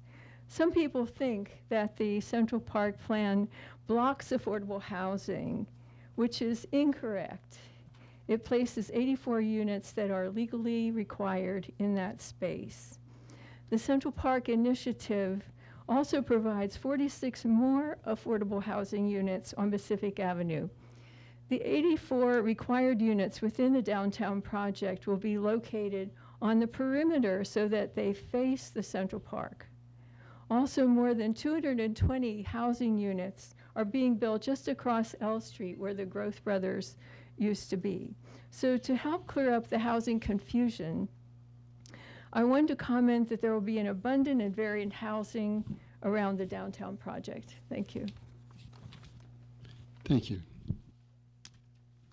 Okay, Linda Milanese, Jean King, Helen Barnes.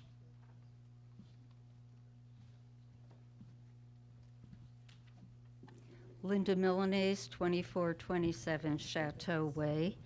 For the past 2 weeks, my husband Don and I have been gathering signatures for the Central Park Plan initiative. We weren't sure at first how we'd be received. Now we know. As expected, some people just don't sign petitions in general, And yes, others say they accept the city's present plan, often because they believe it's a done deal, so we should just go along with it. But after talking to hundreds of Livermore voters over the last couple of weeks, I'd say those who accept the city's plan make up only about 10%. The majority of people we speak to prefer the Central Park plan. Many, in fact, thank us for doing what's best for Livermore. Why? They like that the Central Park plan has 2 times the open space and that the parking is so conveniently located. And when they hear that the Growth Brothers property across the street is slated to build 222 units, they become more passionate about the need for saving open space. It's unusual for a city to have a precious pallet of land to develop in the center of town. We've been discussing it for a long time in Livermore. Now we're down to the initiative. I believe it's our last chance to get it right. So while we are often characterized as a small elite group of people who want to impede progress, our experience says otherwise. We believe we represent the majority. Livermore citizens deserve the right to vote on the initiative, and the numbers will speak for themselves. Thank you. Thank you, Ms. Milanese. I've got a, No I'd like question? to ask staff to comment on the amount of comparative open space. Are you able to do that?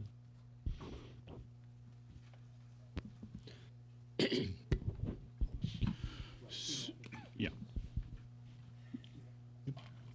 So essentially, the open space and park area in the city's plan is about 3.5 acres. Pardon me? The open space and park area in the city's adopted plan is about 3.5 acres. 3.5 acres. So I understand the last comment to say that the Central Park plan has 7 acres? It's an 8.3 acre site for the combined site. So something isn't adding up. Okay, moving on to, we have Jean King, Helen Barnes, Michael Ferrucci. Good evening, I'm Jean King, and I've been collecting signatures for the petition for the Central Park Plan, and I ask you not to okay this development agreement with Presidio tonight, but to wait until the voters have had a chance to vote on it. And I would just like first to answer the question about the open space. The Stockman's Park has about 1.5 acres. And that's a park, a public park. Our plan adds another 1.5 acres of park that will make a total of about 3 acres, a little more than 3 acres. What the city is counting is what they call open space. And open space, I believe, is defined by the city to be someplace that doesn't have a building on it. So when you consider the open space, you're not really talking about a park.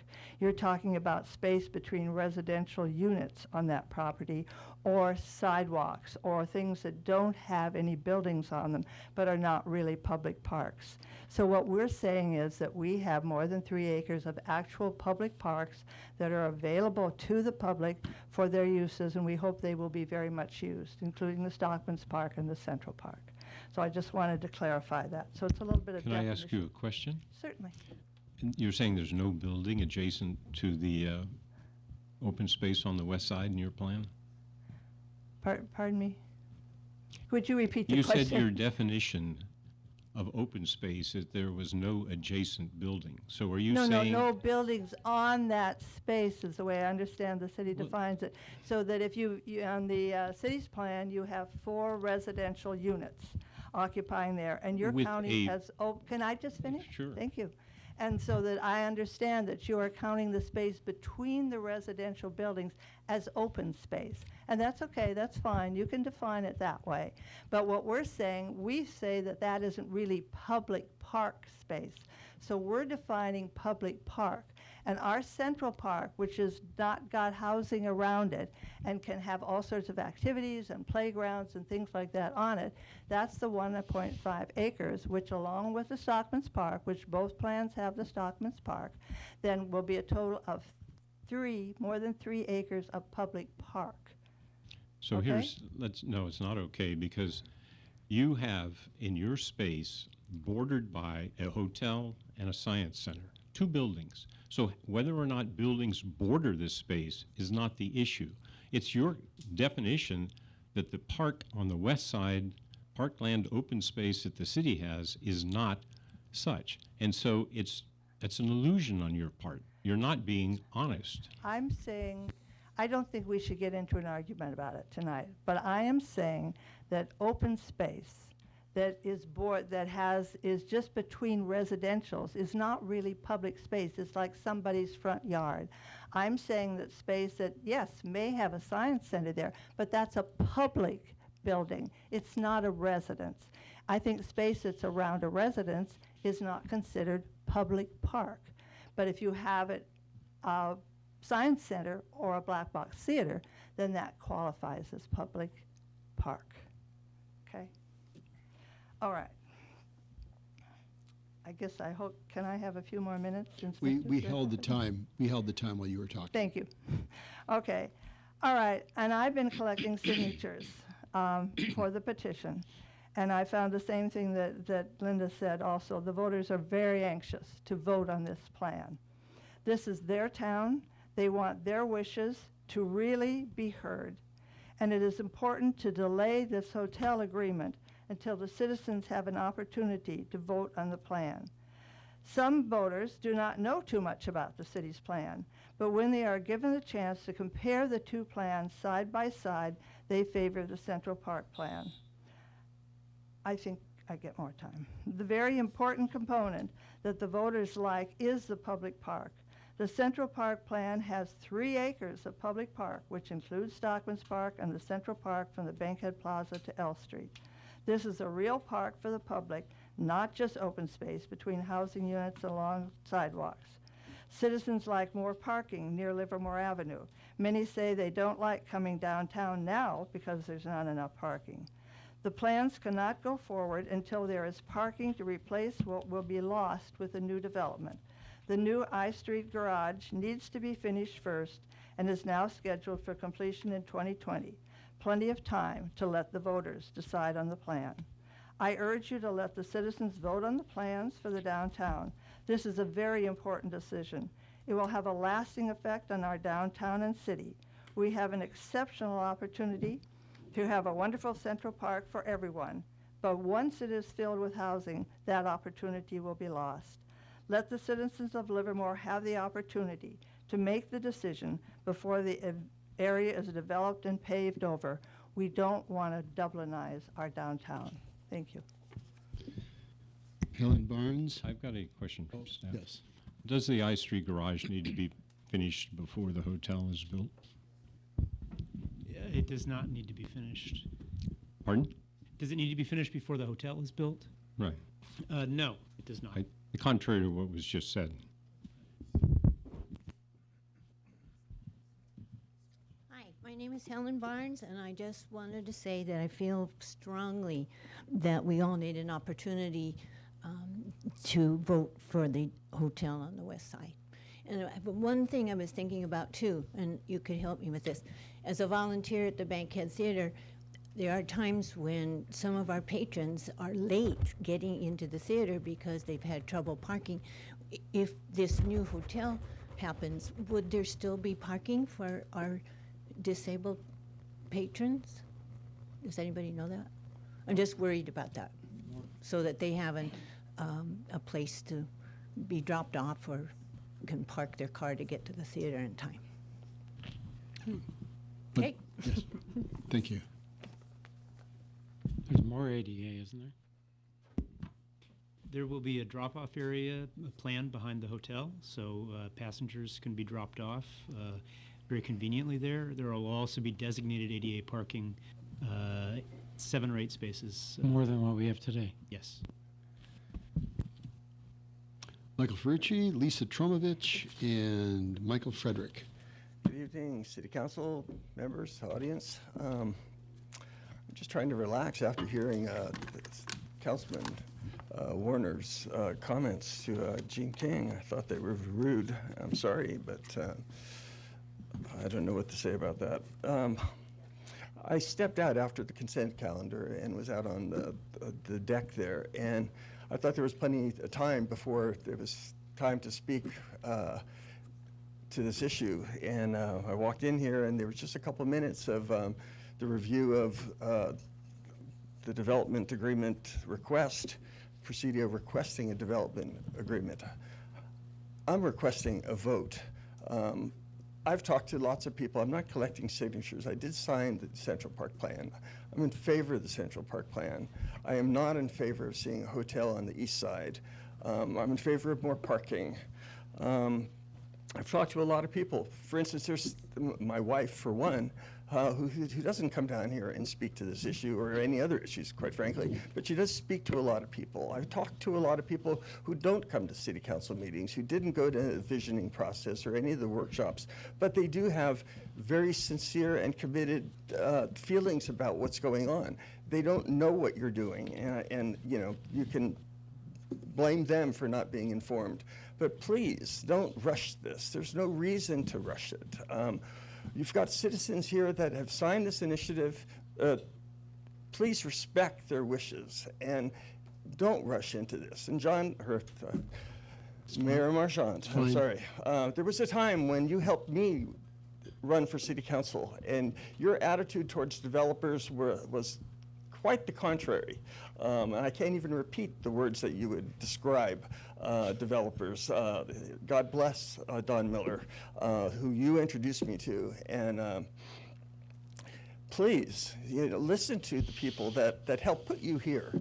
And it's important that you understand that not everyone knows all the details. And Central Park Plan is not a plan right now.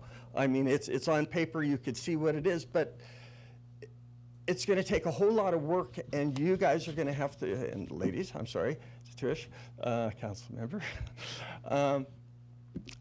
I just can't urge you to not rush, because if you do something, if this happens, what's going to happen is that you might have to reverse things, and by reversing accomplishments, let's call it, like streets and it's going to be a waste of taxpayer dollars. So I don't want you to do that, and I want you to respect the voters. Give us a chance to vote on this. Thank you. Thank you, Mr. Ferrucci. Lisa Tromovich, Michael Frederick, Loretta Caskey. I'm Lisa Tromovich of Livermore. I'm here to speak in favor of the DA with Presidio Company Bay Area LLC for a hotel on Railroad and Livermore Avenue. Thank you to staff also for the clear presentation of the facts. Those of us in the tourism business, like Livermore Shakespeare Festival, have been investing for years to bring visitors to our community. These visitors are an important part of our financial viability. For example, members of TAP, the Tourism Area Professional Partnership, as part of that, we recently pooled monies to create a co-op ad, The Perfect Day in Livermore, that came out last week in the Wine Enthusiast. I hope you'll look for it. And we know that we'll get a far better ROI for all of our hard work as well as our hard invested money when we have our downtown hotel to back up our marketing and programming efforts. Let's not delay. Mr. Patel and Presidio have been unbelievably gracious and patient with us. Thank you, Mr. Patel. In 2000, 2004, and the last 2 years, we studied, restudied, and every citizen had the opportunity for public engagement on the design and location for this much-needed hotel. 19 years is not rushing. Those of us that have invested, have moved here to create our businesses, our cultural arts businesses, our tourism businesses, our wine businesses. We have been investing our time, our effort, our expertise for years. It is not rushing. We have been given lots of opportunity for input, and we have given it. And we have been listened to. I hope we can move forward with this well-designed plan and for the long-awaited downtown hotel. I do have time. I would like to say that you have listened to the people, and the people have spoken. When the wine growers' representatives come up here and speak, when Livermore Downtown Inc.'s representative, Rochelle Snedeker, speaks, when representatives from the chamber board and staff, Don Argula speaks, when the Stockman came and spoke, when all of those hats showed up on that same day and spoke, we're representing literally hundreds of people. Yes, they don't all come down because they've invested in these groups and asked the representatives to come down here. Hundreds and hundreds of people are behind the approved city plan, of which this is a part. It's been a long and considered process. It's been a hard process, but it's been a good process because so many people have participated. And the public has weighed in, public safety has weighed into the plan we have, not the pretty picture that is being passed around with this initiative. The city's financials advisors have weighed in on the plan that we have, of which this piece, the Presidio project, is a part. That is not true of this pretty picture that we see being passed around. Thank you. Thank you, Ms. Tromovich. And again, the Othello was awesome. If anybody wants to, people get out and see that. Michael Frederick, Loretta Caskey, and Jeff Caskey. Hi, I'm Mike Frederick again, but this time I'm reading a statement on behalf of Bill Dunlap, who wasn't available tonight. So these are the words of Bill Dunlap. I am a Livermore voter and have signed the initiative to approve the Central Park Plan. I am a homeowner in Livermore and pay property taxes on my home and other taxes in Livermore. The City Council may not proceed with any agreement with Presidio, including the authorization proposed tonight, because such action violates the constitutional right of Livermore voters to act on the Central Park Plan. As we meet tonight, voters in Livermore are signing petitions to put the Central Park Plan on the ballot. The right to place an initiative on the ballot is protected by Article 4, Section 1, and other provisions of the California Constitution. The voters' rights have already vested. This summer, the proponents of the Central Park Plan will have collected more than enough signatures to qualify the initiative for the ballot. At that point, the election code requires the City Council to place the initiative on the ballot. City negotiations to develop an agreement with Presidio for a hotel located on the east side of Livermore Avenue are in direct conflict with the Central Park Plan. Item 5.02 proposes anti-democratic actions contrary to the rights of Livermore voters under the constitutions. They are a waste of taxpayers' money. The council must reject item 5.02, and I'd like to give the statement to the city clerk. Please. I'd like to ask staff a question. Okay, when Mr. Fredericks is finished.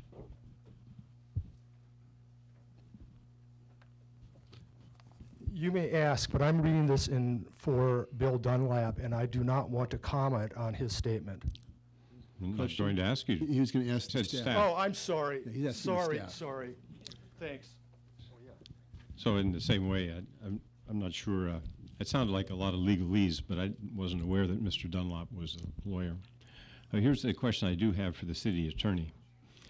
Does the mere circulation of a petition for an initiative place a U.S. or California constitutional or any other legal restriction on the ability of the city of Livermore to conduct its business?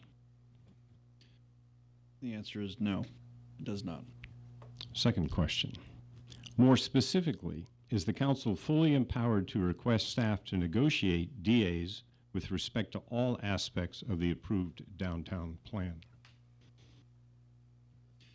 Currently, yes. Third question. Currently, is the city council legally required to incorporate any of the land use aspects from the initiative in a development agreement? No, they are not. So I see Mr. Gach is in the audience, and you're a reporter for The Independent. I just want to make sure that you heard those questions and you heard the answers. Good. So if it doesn't appear in the paper, it won't be because you didn't hear it.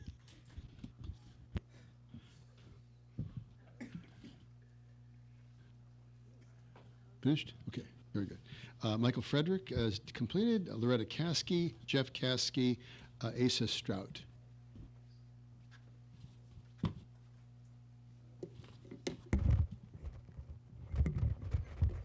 Good evening.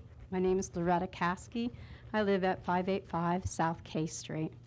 It's been my pleasure to volunteer collecting signatures for the initiative named the Central Park Plan. The collection of the signatures is going very well. I'm requesting that you consider delaying this particular aspect. I've been in thoughtful discussion with a range of citizens, moms, dads, kids, teachers, young professionals, some folks my age, some older. We talk about the elements of the Central Park Plan, the location of the hotel, Stockman's Park, a new performance venue for the Livermore Shakes, the large expanse of green open space, and of course, housing. The message I try to communicate is that in the Central Plan initiative, the total number of housing units does not change. The number of affordable units, the number of total downtown units, the number of units planned for Livermore. Yes, the plan does provide for housing within it. Now, there's some people who say they don't want any housing on the property at all. I truthfully tell them that the Central Park Plan does not promise that. The number of units equates to 84 affordable ones and requires the transfer of 46 units. When given proper zoning, this could be accommodated on Pacific Avenue. There will be housing. Over 200 workforce apartments are coming to the Growth Brothers site. Adoption of the Central Park Plan does not change the total number of housing units in Livermore. Thank you, Ms. Caskey. Jeff Caskey? I've got another question for Another staff. question, We have a term of workforce housing for the city plan. Are the Growth Brothers apartments match the same definition? No, they do not. Those will be market rate apartments, and so it's a different product. Right, and I'm just astounded by the manipulation of the terms.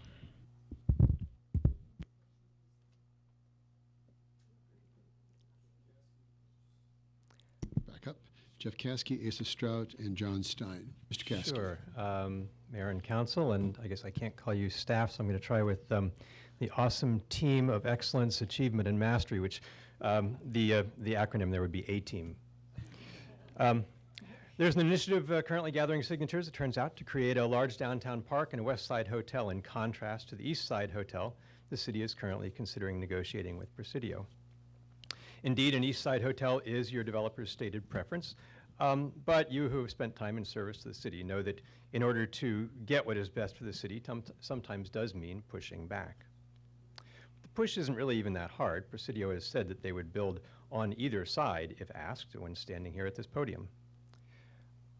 I'll note that the staff report did mention the extensive outreach, and I was part of the outreach. I appreciate the work that went in, but it didn't note the result, which was a noted preference for a West Side hotel and a broad West Side park. I've had a long conversation with another developer trying to learn the pros and cons of East versus West. This billion-dollar developer was confident that a West Side hotel would not only be successful, but would support more rooms and a higher room rate based on the better location adjacent to a large central park. More rooms and higher room rates means more income to the city and local business.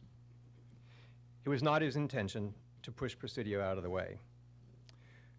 With the signature gathering going very well, I hope the city will add a West Side hotel to the Presidio negotiations. The city can keep in mind that if Presidio can't be persuaded to build what is best for the community, others can, and can do it without delay. Either plan requires some parking. Maybe it doesn't have to be the I Street parking.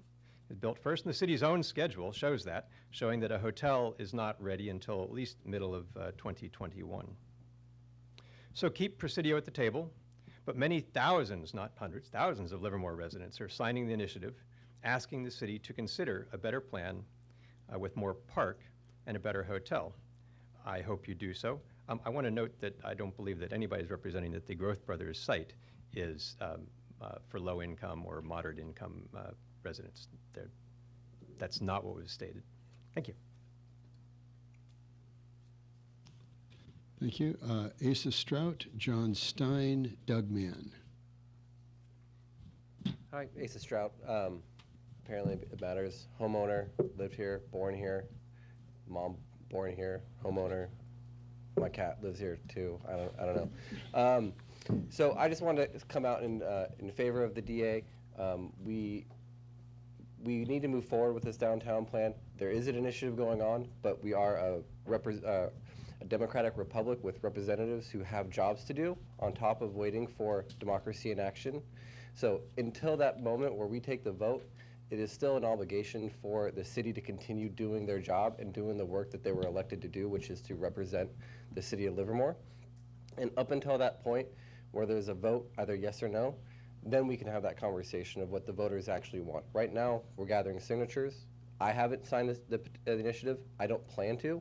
And it is my personal, and I'm sure everyone else who has decided to not sign the initiatives, expectation that the city continue doing their work. Just because you signed your name to an initiative does not mean that the work comes to a standstill. And that's basically it. Thank you. Thank you, Mr. Strout.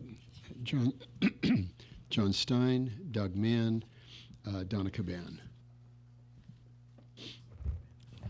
John Stein, 1334 Cathy Court, Livermore.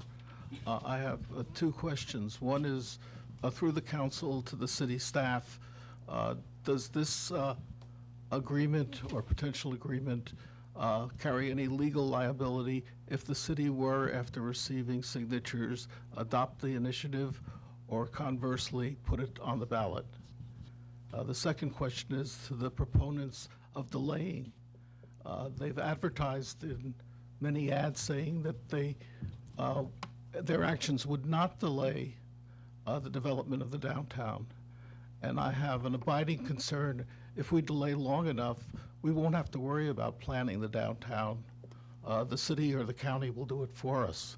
There are a number of bills in the legislature that have been delayed but not abandoned to require high-density, high-rise housing within a half mile of a railroad station.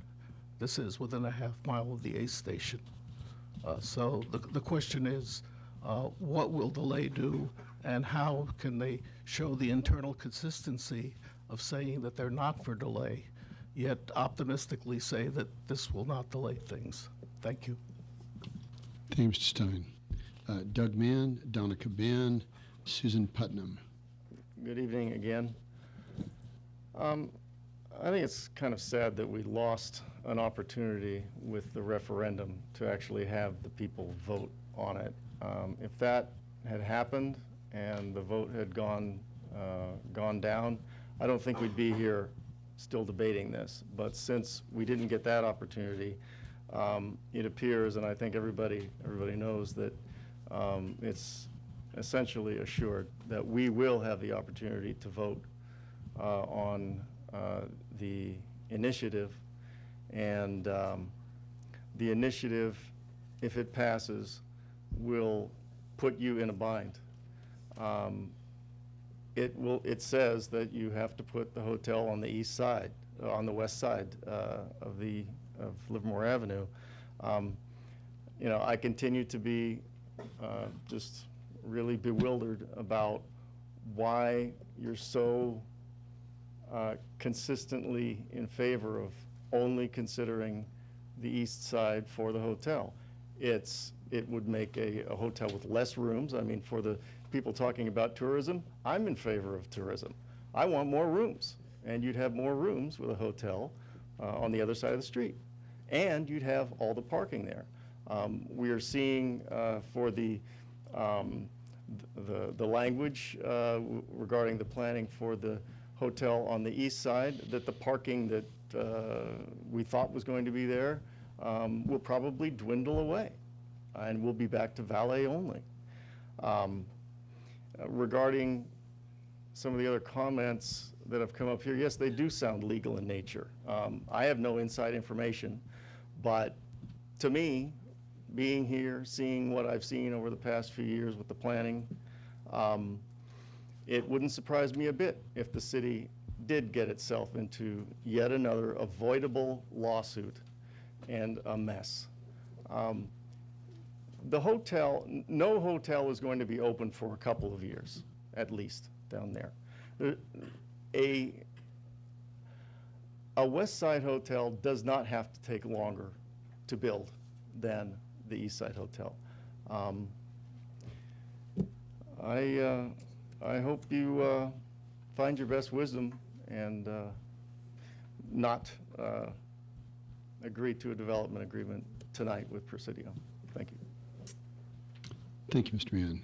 Donna Caban, Susan Putnam, Ali Felker. Good evening, City Council members. Donna Caban. It's really quite simple. The hotel developer wants an agreement to negotiate now, but the majority of residents want a large central park and a hotel on the west side. Thousands of residents made this clear during the outreach meetings. Thousands said this again when they signed the referendum. And thousands are saying it again for the third time as they sign the initiative. It really is simple. Let the voters decide. It's our constitutional right, so let us participate in our city government in a truly, truly meaningful manner. Let us vote. It is the only way to resolve downtown concerns in a positive manner that gives a voice to all residents. Residents who invest significantly in Livermore every day, not just financially. Delay the hotel negotiations until all the residents have a vote. And I'm not a lawyer, but in all cases that I've read, judges favor initiatives. So I think it's a real concern here not to get ourselves in a bind and to allow residents to participate in our democracy in a meaningful way. Thank you. Thank you, Ms. Caban. Susan Putnam, Ali Felker, followed by Drew Felker.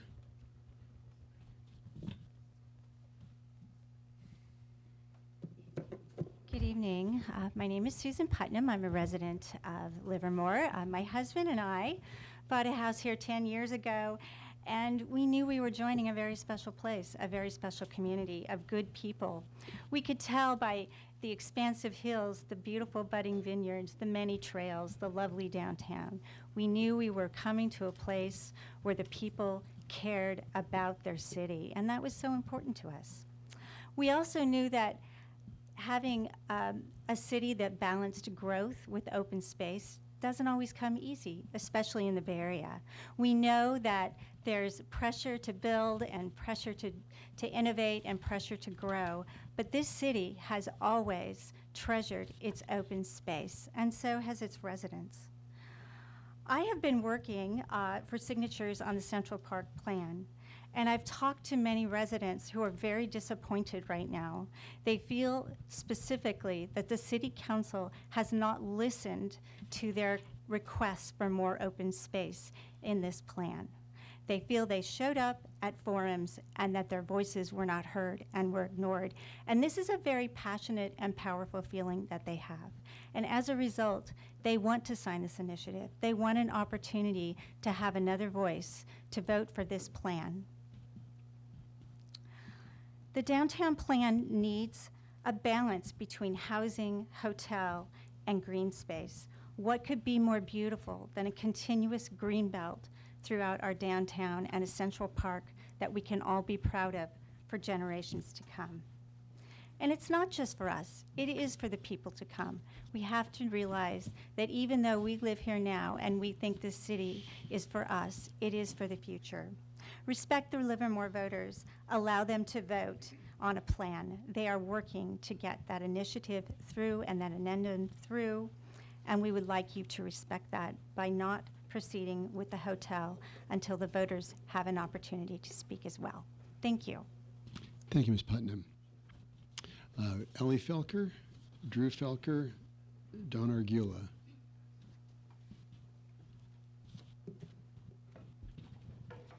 Good evening, Mayor and members of the council. Thank you so much for the opportunity to come and to speak. I stand in favor of the city plan, and I ask that you would move forward with the DA.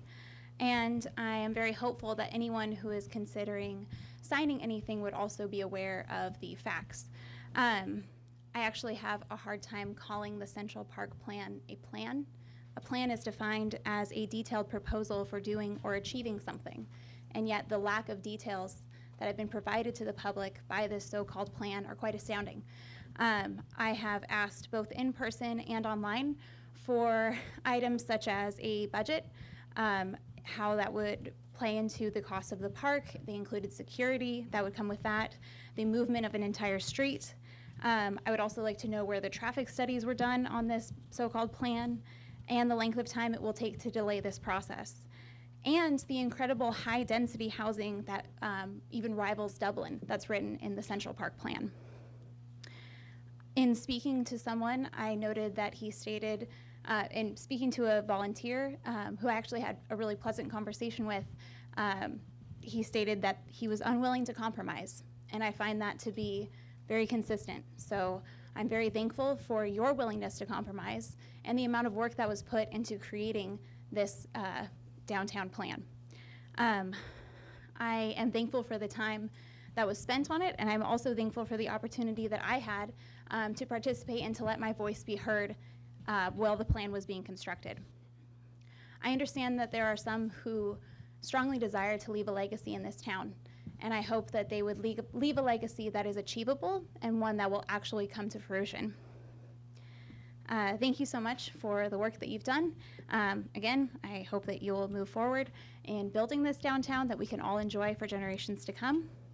The plan is done. Let's move forward. Thank you. Ms. Felker, thank you. Drew Felker, Don Argula, Greg Scott. Hi, City Council. I've been here before.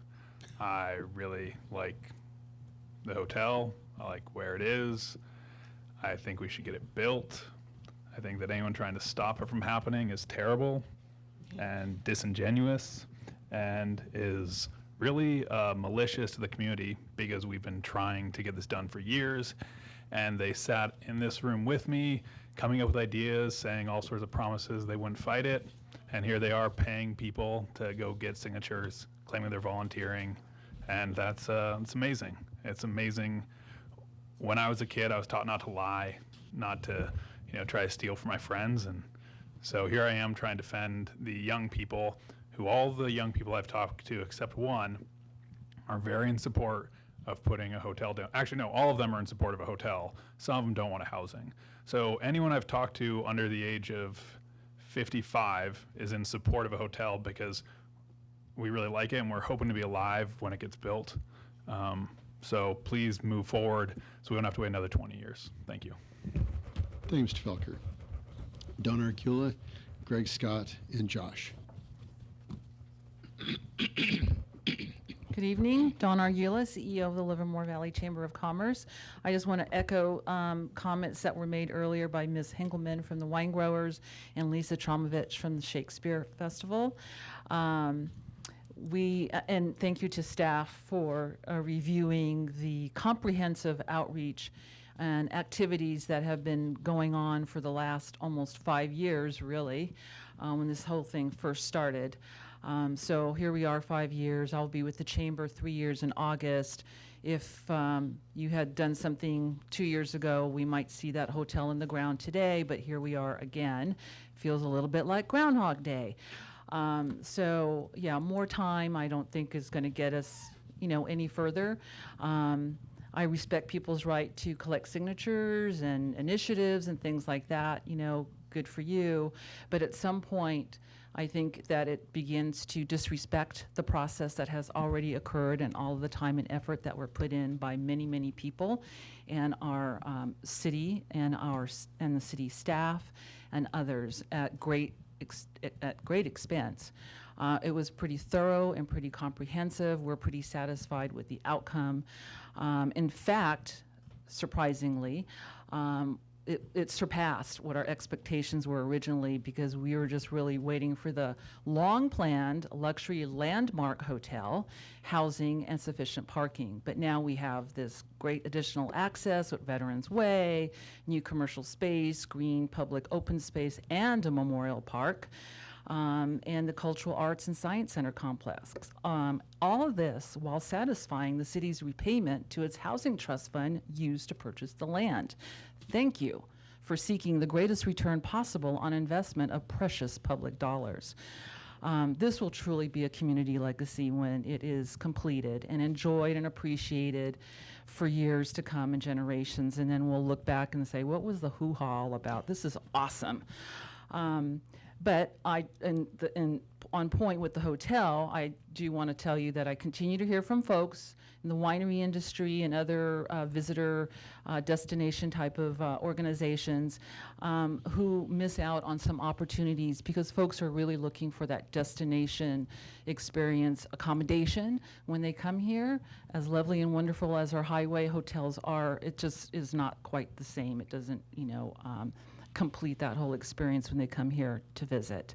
And our winery members, many of whom have been longtime supporters of community events and activities, have waited patiently since the original downtown specific plan was adopted for a hotel suitable to enhance the Livermore Valley wine region experience to be built. The Presidio Hotel will begin to satisfy this demand. We support staff's recommendation for this item. Thank you very much. Thank you, Ms. Argula. Greg Scott, Josh, Lanning Thompson, Nancy Bankhead. Greg Scott, I'm not aware of all the factors of what side you're going to put the Livermore's downtown best exotic Marigold Hotel on, but I was just wondering about, the public restrooms in either plan. If you figured out the public restrooms, that's great. Then you've solved the problem, what I call the enigma of the loo. And if you've figured out the enigma of the loo, there's plenty of cities that would like to know that solution. I don't know what you're thinking downtown that you're going to extirpate all the homeless, maybe. The homeless games, you're going to arrest all the homeless like you play the game out on the creek, you arrest the homeless, you take all their stuff, and you play this revolving door game with Santa Rita Jail, and they get out of Santa Rita Jail. What do you expect desperate people to do? Where do you expect homeless to go? As if they're not going to come back, huh? Yeah, and 3:30 in the morning, where's the restroom? Yes, the politics of going to the bathroom. And you've got that figured out. Okay. I don't think you do. Thank you, Mr. Scott. Josh, Lanning Thompson, and Nancy Bankhead. How's it going, City Council? Hey, Josh. So, Josh, I'm here today in support of the plan as it is right now. I think that it's important to get this ball rolling. It's important to our downtown community. I'm here mainly to speak about the park and what size it should be and how much housing. I support more housing rather than less. I think when most people come downtown, they come to experience downtown, not necessarily a park that sits behind downtown. And I think we should just move forward already. This is going to be a great benefit to our community, and I think people who go sit at the Bankhead all day shouldn't be the main voice for this plan. Thank you. Thank you. Lanning Thompson, Nancy Bankhead.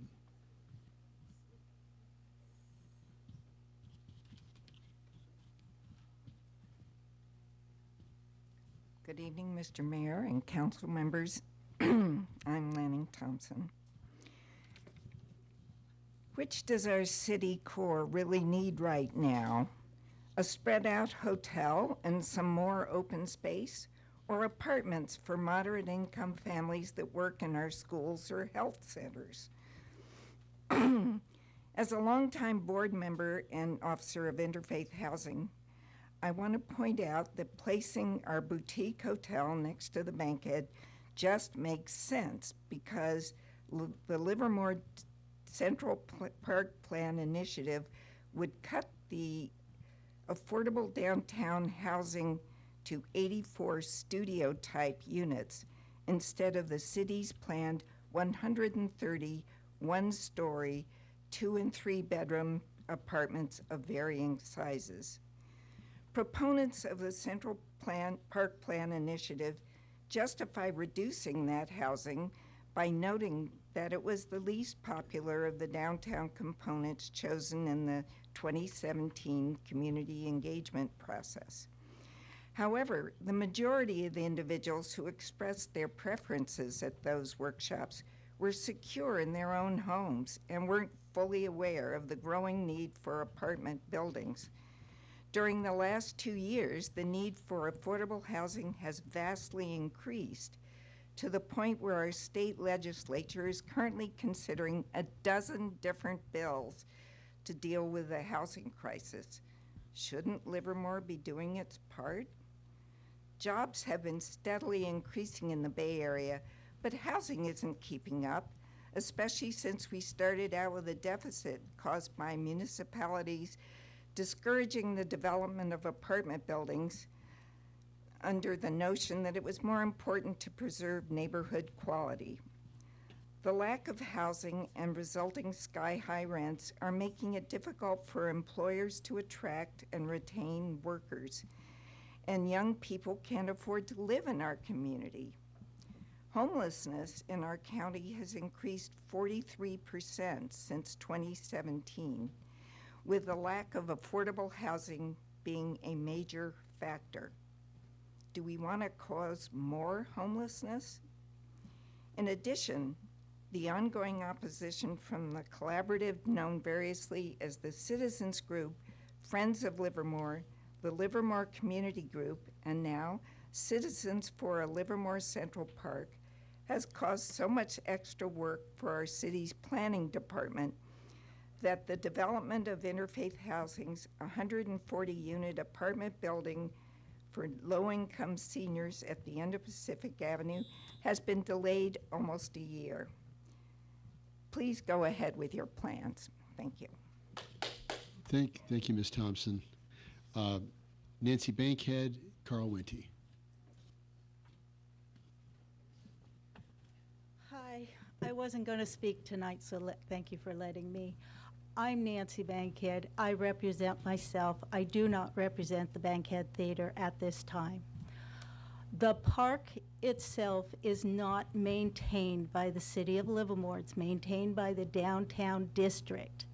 The larger it is, the more it costs the merchants to take care of that park. To support it is by the merchants. You're going to build it, but the cost of that yearly, it goes to the merchants and the people that own land there. And that's not fair to have a bigger park that costs more for your stores downtown to support that park. Thank you. Thank you, Ms. Bankhead. Carl Winty.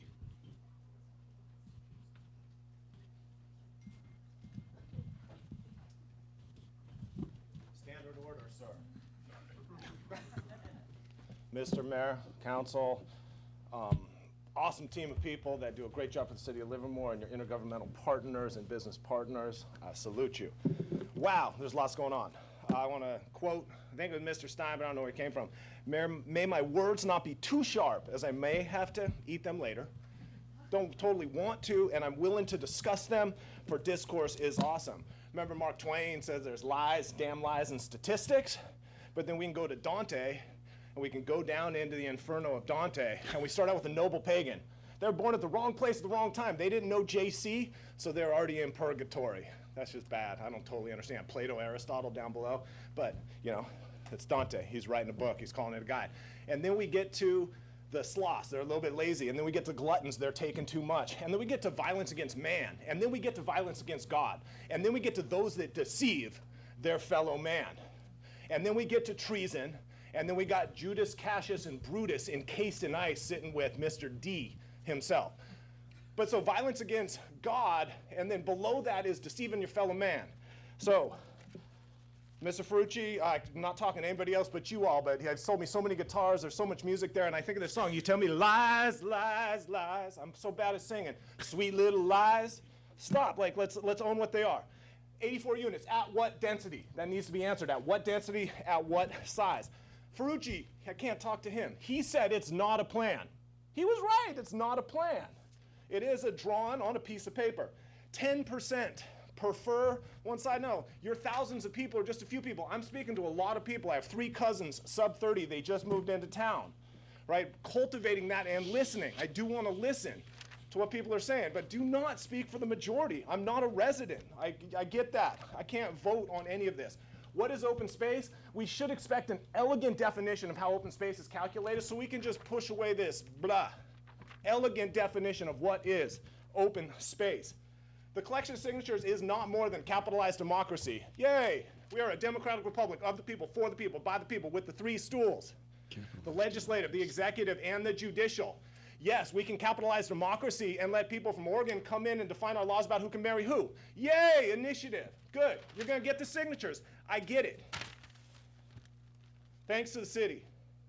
You have listened. Unified Livermore is a 501c6. It's made up of a lot of 501c3s and other C6s. There's a lot of people behind who believe that the plan is here. We need to move forward. We can't let perfect get in the way of a good plan, and the process worked. I bore witness. I will bear witness, and I will talk to anybody that wants to talk about it. Density of the housing. Let's talk about that. Yeah, it said either side for the hotel, but both on North Livermore. Keep that in mind when you say it. Thousands of signatures. If you guys gave me that time and that money and those full-page ads and getting out there, I should get a referendum going. I don't know if I can as a non-citizen get a referendum going, an initiative going to say support the plan, because I bet I can get as many signatures. Is there a legal liability? Great question, Mr. Stein. Time, right? I'm gonna quote Ms. Jean King. I want more time. The plan, we want to hear about the traffic, the delay. Disingenuous, y'all aren't terrible at disingenuous? Yeah, a little bit. This is capitalized democracy. Just, you know? Finish up your comments, Mr. I Wente. will. It's so good. We should know what the state bills that are coming through, because if we don't support this, stuff can get handed down our throat. Ms. Bankhead, thank you for talking about the ongoing economic impact to the taxpayers, not of Livermore. I am of Alameda County. But think about that and what it means to maintain all of that. Stop telling me lies, lies, lies, sweet little lies. I went over time. Thank you. Thank you, Mr. Wente. Thank you, Mr. Wente. Okay. Honorable Mayor, if I may, too, the applicant for the development agreement, Mr. Rakesh Patel from Presidio, is here in the room. We didn't give him a chance to say anything, but he is available if you have questions. Oh, very good. Thank you. Sure. Mr. Patel, do you wish to speak at this point? On the questions? Okay. Or do you guys want to take a 5-minute break and then get back here? Okay. We're going to take a quick 5-minute break, and then we're going to come back, bring it back to the council. Of the July 8th meeting of the Livermore City Council. We are on 5.02, which is the negotiation of a development agreement. Call the meeting back to order. We've just completed the public hearing, the public comment portion. Now we've brought it back to the council. Comments from the council? I have a question. Councilmember Cooper? A question for the city staff. When the RFP first went out for a hotel, how many hoteliers chose the west side? When the RFP went out, there were no submittals for the west side. Were there reasons given at the time why that was an imperfect spot for them? The east side was just seen as a preferred location. It fit a hotel well. The market demand, consistent with the key learnings, was in the range of 100 to 125 rooms, and so that site seemed to fit well. It was high profile. It met the general characteristics that the hotels were looking for. Okay, thank you. Comments at this point? Councilmember Monroe? I'll hold the comments, but I also have a question. The Downtown Specific Plan, where was the hotel located originally in that plan? It's been identified on the site next to the Bankhead since it was adopted in 2004. 2004? Correct. Okay. And that's why the west side of the Bankhead is stucco and not brick, is because that's where the hotel was going to go. That's correct. Okay, thank you. Questions? Councilmember Warner? Yeah, I'd like to ask staff a question with respect to the timing. Heard several speakers say the West Side Hotel could be done just as quick without delay as the East Side Hotel. But I also heard them say, let's delay, let's not rush. So I don't quite understand how that works. But let's just assume that we made a decision today, or maybe after a vote, to go to the west side. Being realistic, what would be the difference in timing between an east side and a west side hotel, approximately? Well, there would be substantial delay if you were to move the hotel. The hotel has been working on site plan and design for over a year and has, I would say, closer to 2, and has a significant effort and work put into the overall design of the hotel. The overall plan itself would be impacted. Veterans Way would need to be relocated. Utilities within Veterans Way would be impacted. Most of the partner elements of the plan, from the Science Center to the cultural, the Black Box Theater, to the retail, the Madden Retail, all of those things would be impacted. All those partners have put time and resources in and would see some delay. So those would have a timing. But I'm just thinking about, we'd have to issue the RFP and then we'd go through that. And those, I think bottom line is switching to a West Side hotel is reasonably measured in, the time delay is measured in years. Yes, I would say that's right. So I just wish the public discourse could be honest. Vice Mayor Carling? Well, first of all, I'd like to thank everybody for voicing their opinion. I think it's always useful to hear a variety of diverse views, and it always helps me in thinking about this. A couple of things. One is, a couple of people were very critical about not letting the previous referendum go to a vote. Well, I didn't understand what the point was when we essentially did your job for you. We agreed. We rescinded the amendments, and that's what that was what that referendum was all about, was rescinding the amendments that we made, which we did. So criticizing us for not letting the people vote is just silly. It's nonsensical. I agree with my colleague about Rush. I mean, and I think somebody mentioned we've been at this decades, and I guess I don't understand the point about not rushing. I don't think we've been rushing. I think we need to move forward. I'm all for approving this DA this evening and getting on with the next step in this. I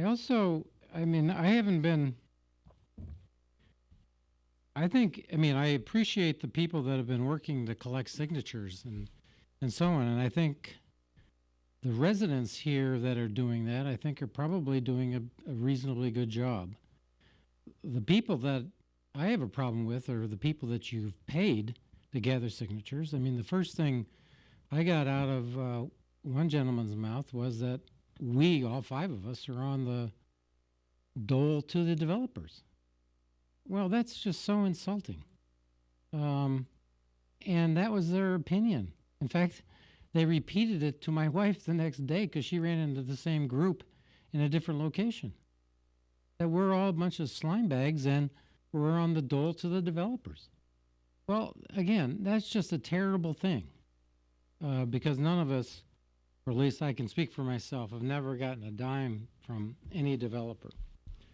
The other thing is, one person asked me if I wanted to sign the petition for better parks and better parking. And I said, well, what made it better? And she said, well, it's better parks and better parking. I'm thinking, better than what? And she didn't know the answer to that. And so, it's very hard, I think, for people that have not been cognizant of what the city has been doing for the last several years. And I think some people recognize, some of the people that spoke here earlier recognize that. Many people are uninformed about what we've decided as a city and what the plan that has been being put forth by this group gathering signatures.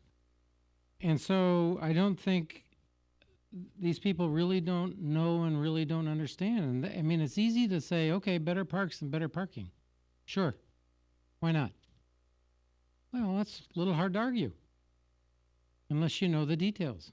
And so it's not surprising to me that you're getting lots of people that are enthusiastic. But I can tell you that I don't have a single person that I talk to that doesn't think this is a bloody waste of time.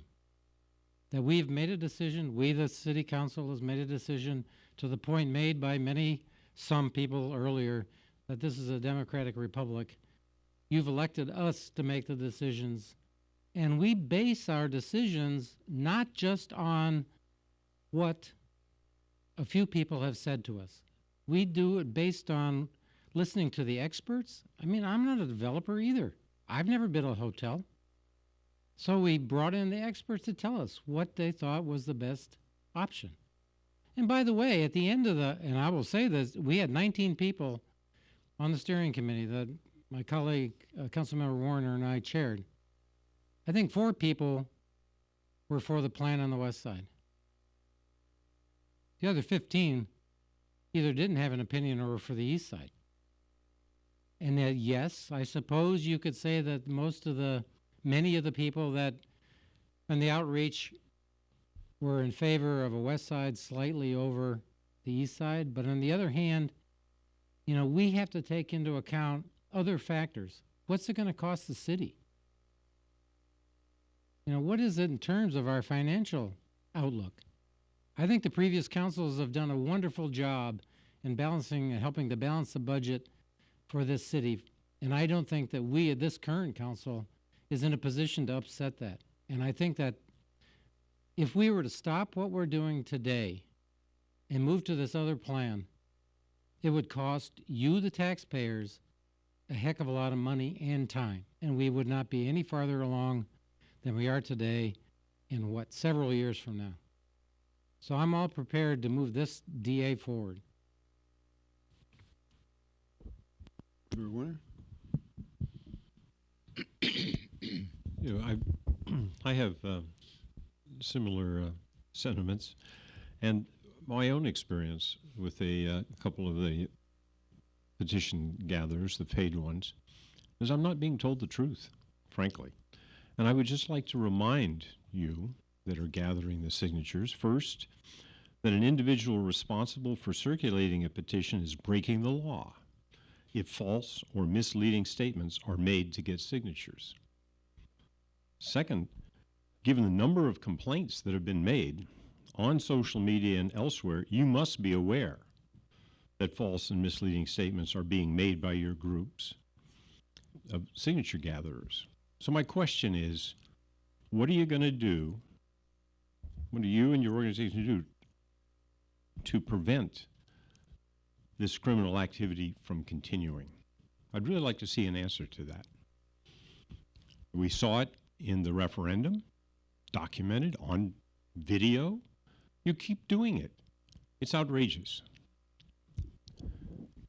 As was said, some people were taught at an early age what the, how to be decent. So that's really my concern. I think that we have the full legal right to move forward with this DA. Second of all, we have an obligation to move forward with the DA. Many people have spent decades on this. We got elected clearly in the last election to carry out this. That's what we're doing. We have overwhelming. The result was move forward with the city plan because you made the last election about the city plan. And it was clear you lost, and you lost big.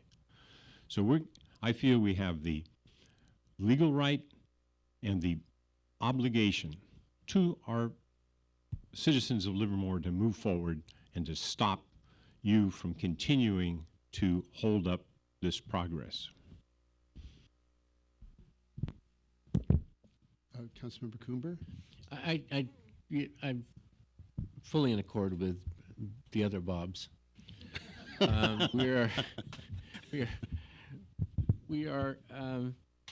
I keep thinking about how I got involved with this, how I got it into running, because we didn't like the Lennar plan. And it got moved, I think, by Councilmember Spadowski to 130 units, and we all thought in the audience that 130 units was great. And all of a sudden, now it's too much.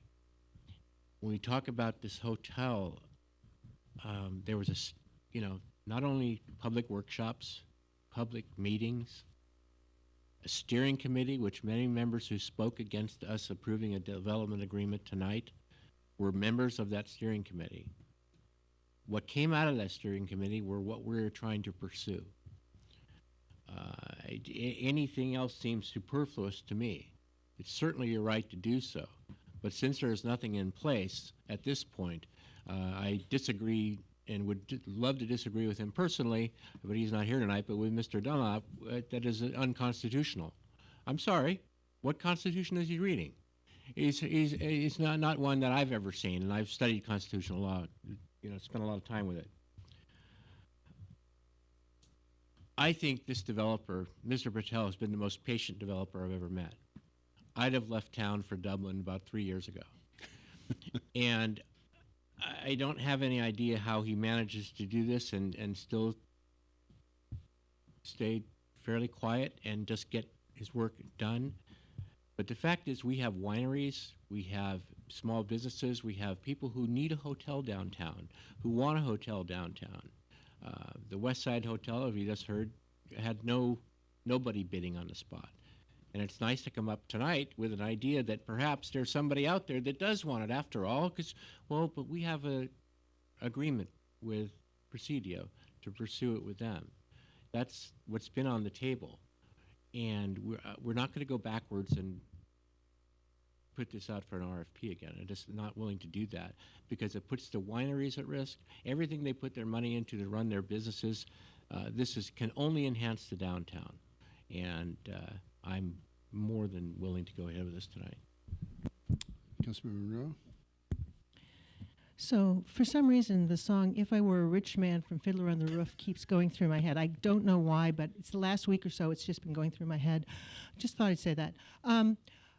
I've heard a number of comments about from the from the commenters about how they're just about ready to have gotten enough signatures for the initiative. When you've got enough people out telling stories, I believe it would be possible to get an initiative through on the ballot that declared that pi was 3.0. So, go for it. When I ran, the first thing that got me running was actually the collaborative plan that became the city's plan.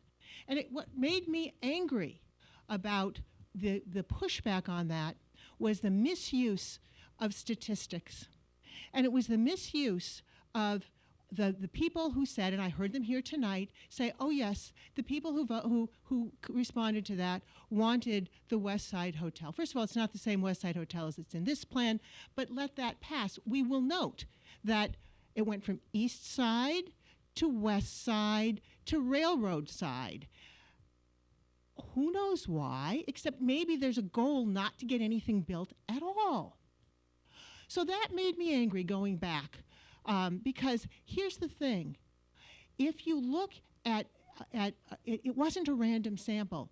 It was a group of people, and the PlaceWorks did a very good job of finding, of looking at the demographics. So we know that there's a group of people who don't want to have it on the east side.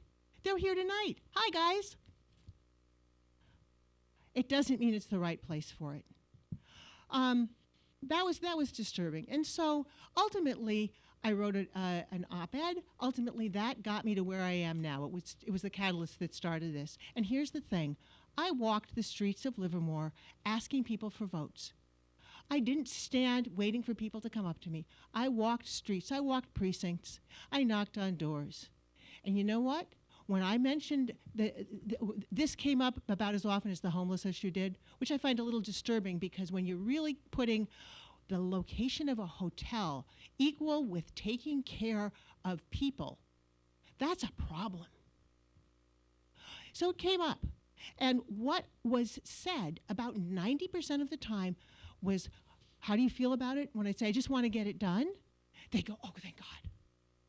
So no, I don't buy that the petition, that the signature gatherers are getting, what they're getting is people who come up to them. I do not believe that this is what the city wants. And I absolutely support moving forward on the DA.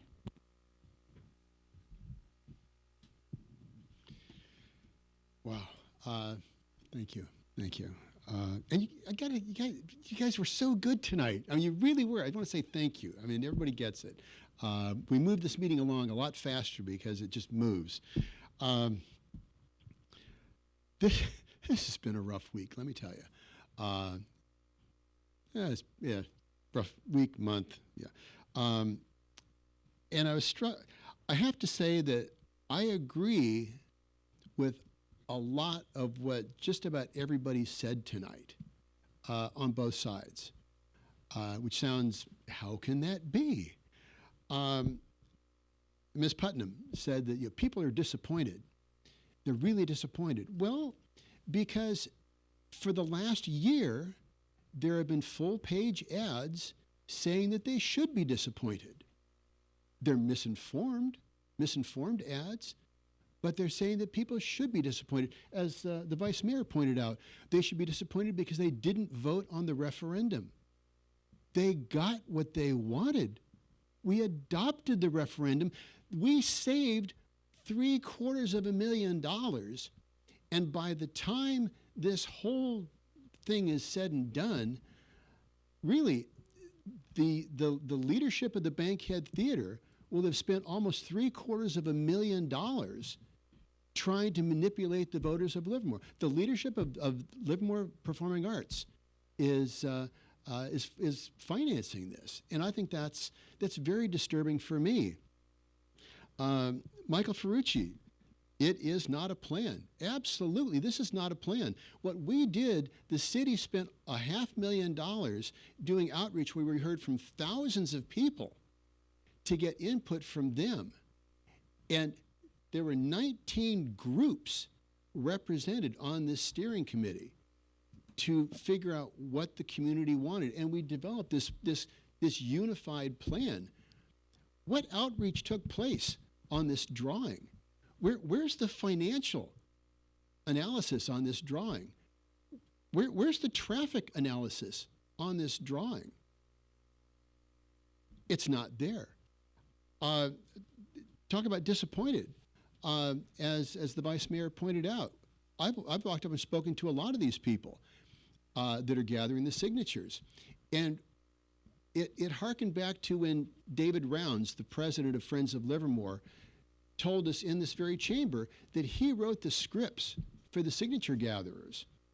And what I have heard from the signature gatherers is what the Vice Mayor said, that we're taking contributions from the developers. I got a 1996 pickup truck out there, and if I'm taking contributions and money from developers, I'm doing something wrong. I am not. And for someone to get out there and to call my integrity into question is unconscionable. It is vile. It is wrong. Because I serve this community.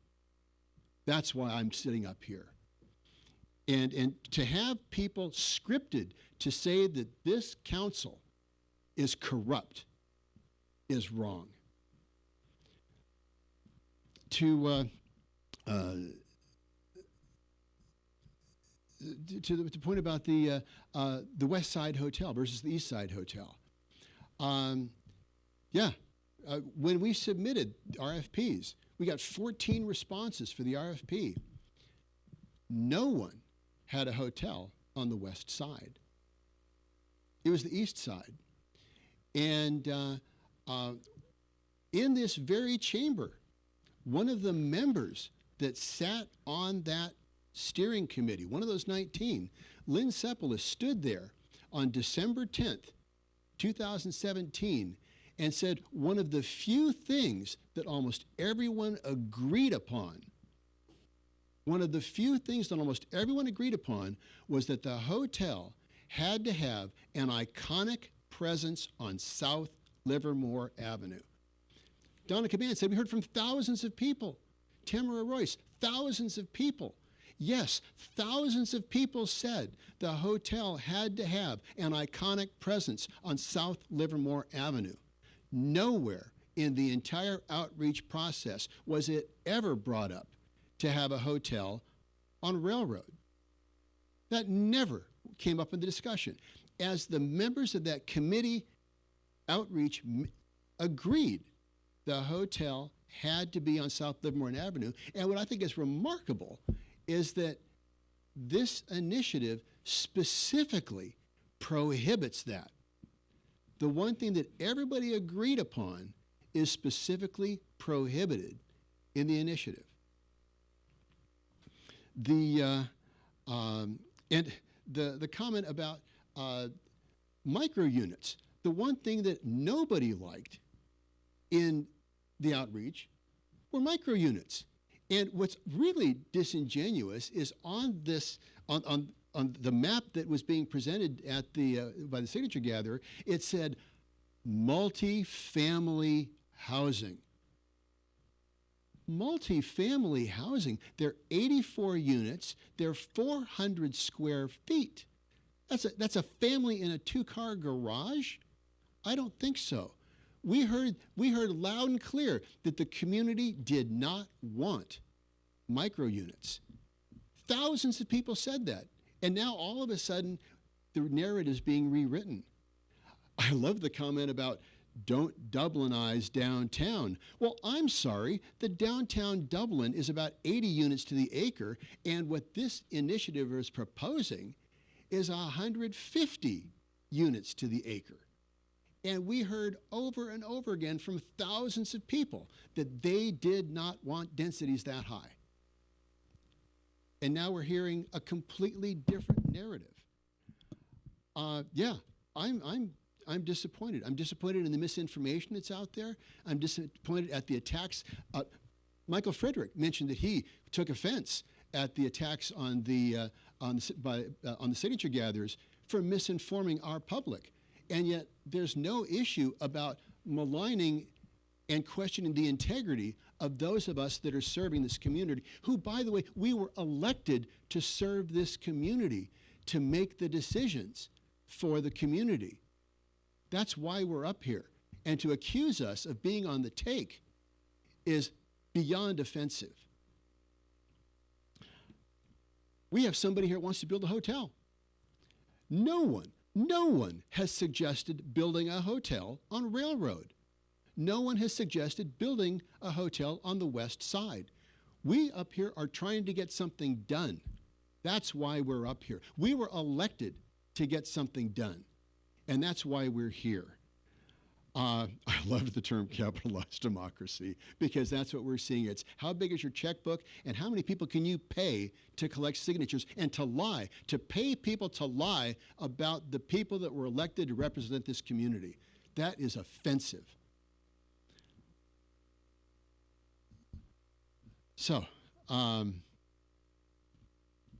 think I'm done. We heard from the community. And we heard from the community that they want to get something done. We have a hotel developer here that wants to get something done.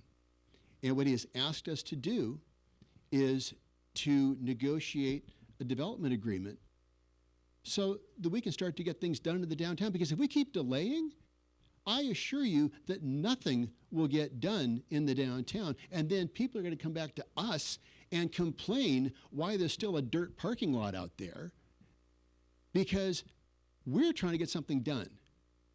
And this is a mechanism to get this moving on. We had 19 groups represented at that outreach, and far and away, most of them have come together. There's a few people that aren't happy, but we're trying to get something done. And that's why we were elected to be up here. So with that, are there any further comments?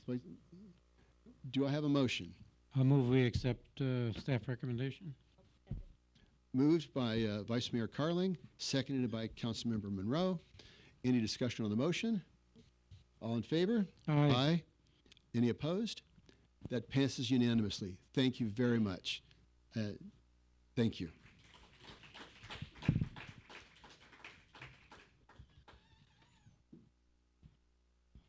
All right.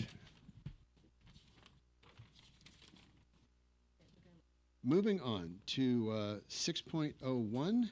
This is discussion and direction regarding East Bay Community Energy Programs and rates for municipal accounts. Thank you for all of your comments tonight. All right. Smoke 'em if you got 'em.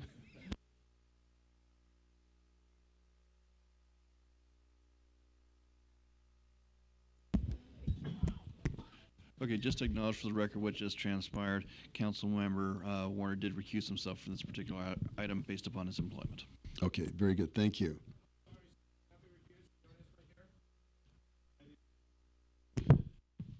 Councilmember Warner just recused himself for this particular item based upon his employment. Current. All right. So this is the authorization. No, back up here. This is, we'll do that one again.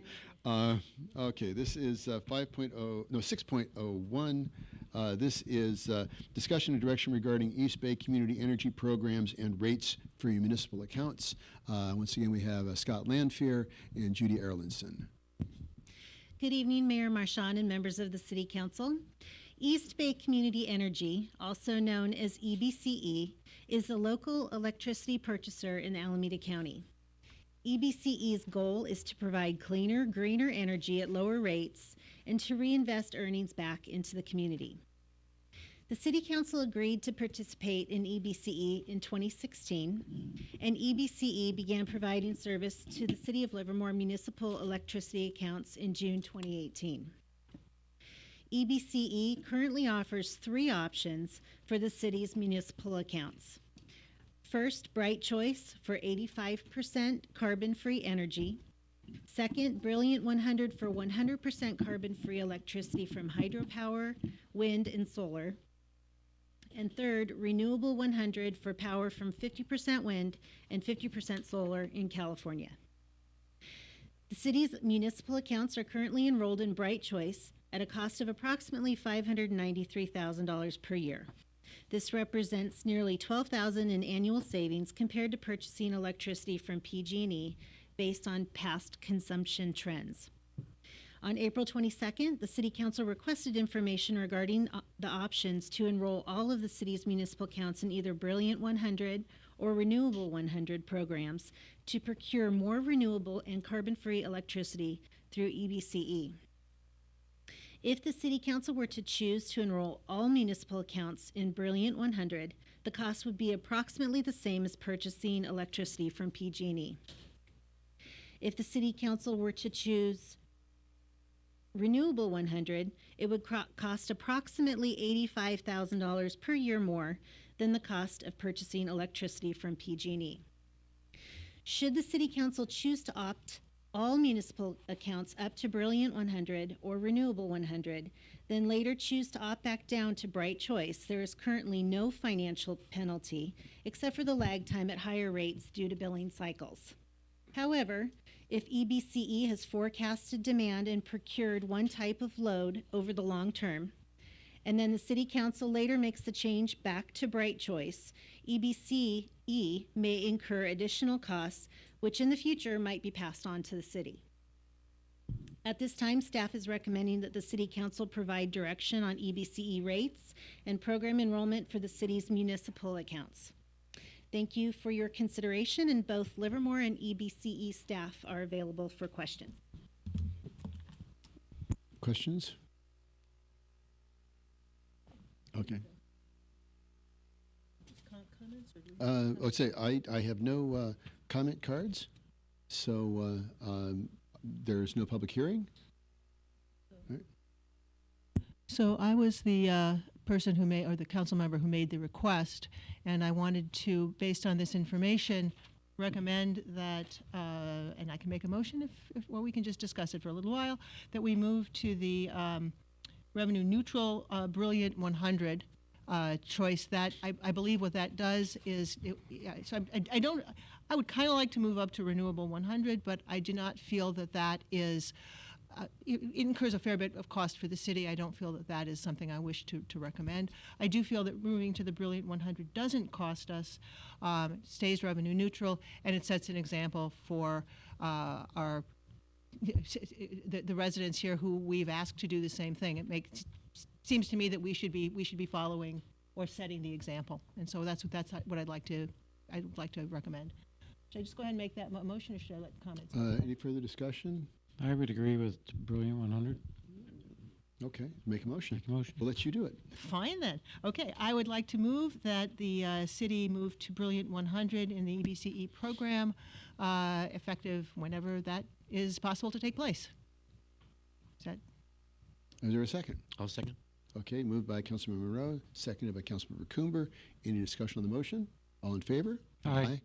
Any opposed? Passed unanimously. Thank you. I'd just like to say thanks to Councilmember Monroe for bringing that to our attention, and the evaluation from staff as to what we might do to continue to move toward carbon-free energy. So thank you. All right, very good. Moving on to 6.02, this is the... No, we don't leave them out. Pardon me? Can somebody go retrieve? What did we lose? Oh, Bob Short. That's right. That's right. Yeah, we're about. Yeah. We're one Bob short of the council. Okay, well done. All right, moving to so 6.02. We're waiting for Bob.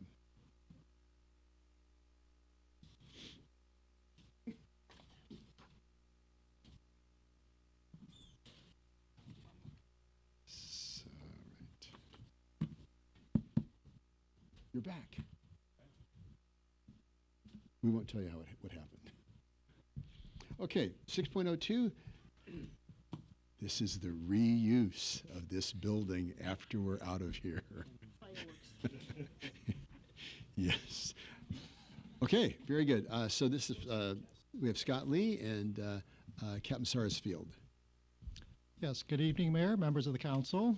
As you know, the new meeting hall is nearing completion, so once that becomes operational, it raises the question of what to do with the ground that we're sitting on or standing on. And there are a couple options that staff would like to present. So first of all, this is the overall project site, and it's marked with the red boundary on the aerial. And so just to orient you, Pacific Avenue, as you know, is to the north, and this is the secure police parking lot. The overall site encompasses the council chamber building, the parking lot to the east. There's a small demonstration garden to the south, and there's a security wall here, but as you can see, there's some vacant land available here that's currently used for some outdoor storage, and a landscaped area. And overall, the site is approximately 1 acre. So first of all, the city has been approached by some local nonprofit groups that have expressed interest in using the site for storage, meeting space, and other related uses. And secondly, the police department has identified the need for a new facility for 3 specific space needs. One is indoor storage of vehicles and equipment, which are currently stored outdoors and are subject to weathering and exposure to the elements.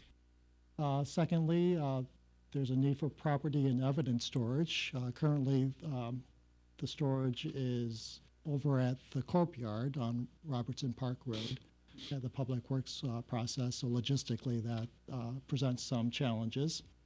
And then thirdly, the police department has identified a need for indoor training facility. Right now, some of the training is done at a third-party location, which is not entirely reliable.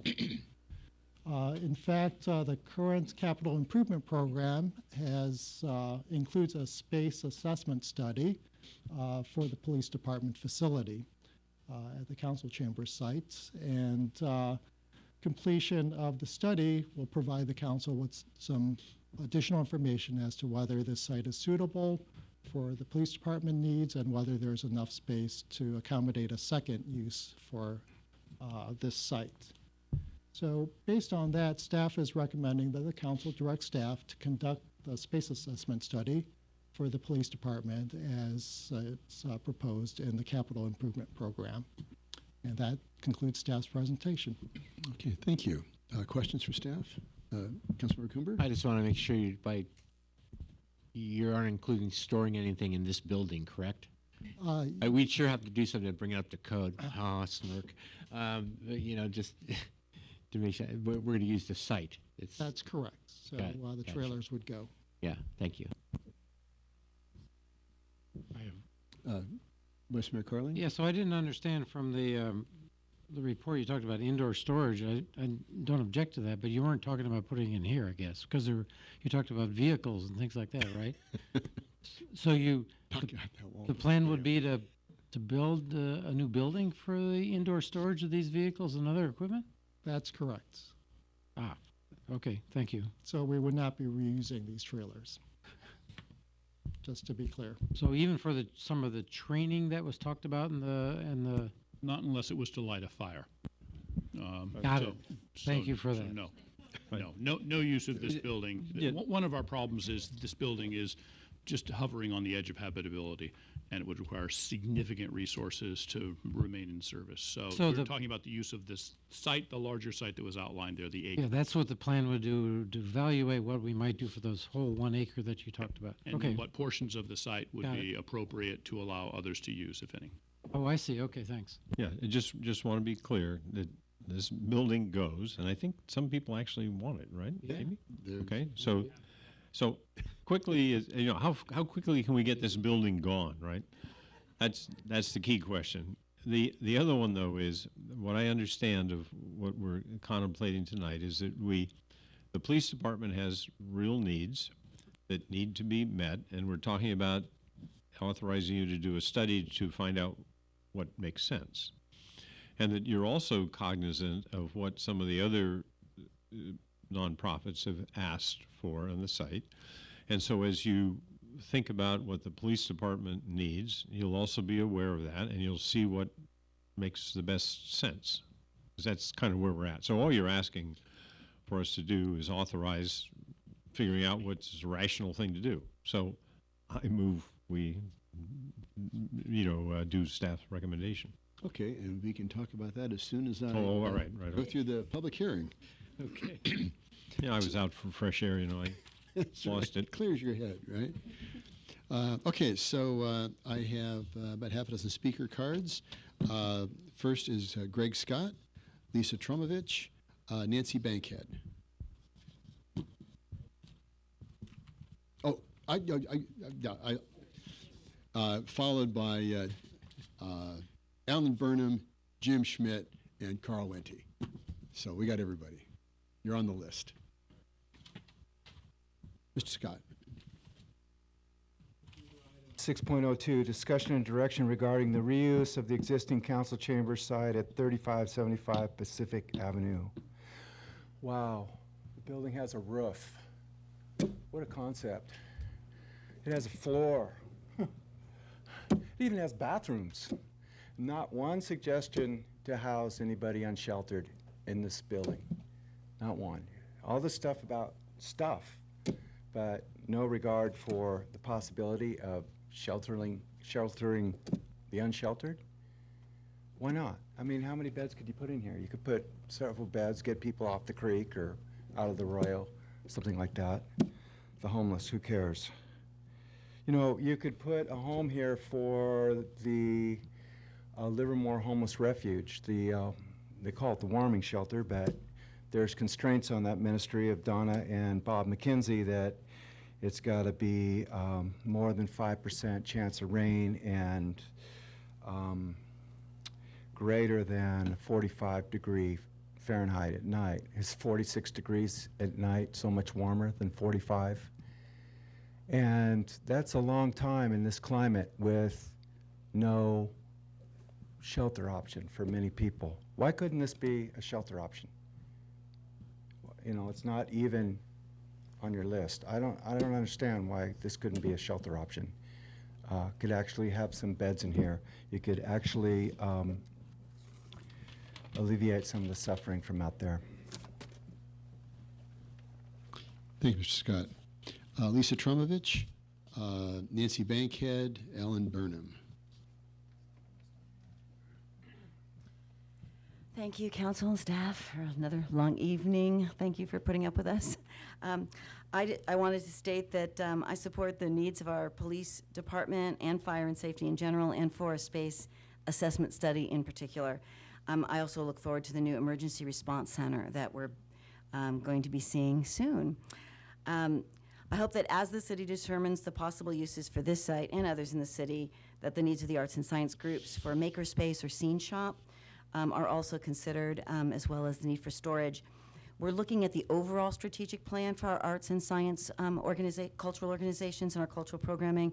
So it's more complex than most people realize when they just attend an event or see a show. There needs to be offices, there needs to be rehearsal space, there needs to be build construction space or maker space, or a scene shop as we call it in the theater, as well as performance and display spaces, in order to really have a sound strategic plan where everything continues to work into the future and you don't have, chinks in the armor. I actually find that the arts and police would be a great collaborative neighbors, and I think it would be awesome to be right next door to each other and getting to work together and share ideas. The arts are a contributor to public safety in mysterious but documentable ways. Bringing a community together around cultural events and performances allows us to get to know one another, develop empathy. Volunteer jobs in the arts give young people and older adults opportunities to get engaged or stay engaged in their community in productive and healthy ways. And educational events in the arts develop self-esteem and provide a societally sanctioned avenue for expression and give hope to young people as they think about the future. These activities help to create a healthy society and one that needs less policing in the first place. There's a lot of great documentation around the Shakespeare's in Prisons movement, showing a vastly reduced recidivism rate when people engage deeply in an art form. So I can imagine the land being shared, and I would hope that the study would take a look at different ways that partnerships could be developed on the land for our various groups. Thank you for this opportunity to put forward these ideas. Thank you. Nancy Bankhead, Ellen Burnham, Jim Schmidt.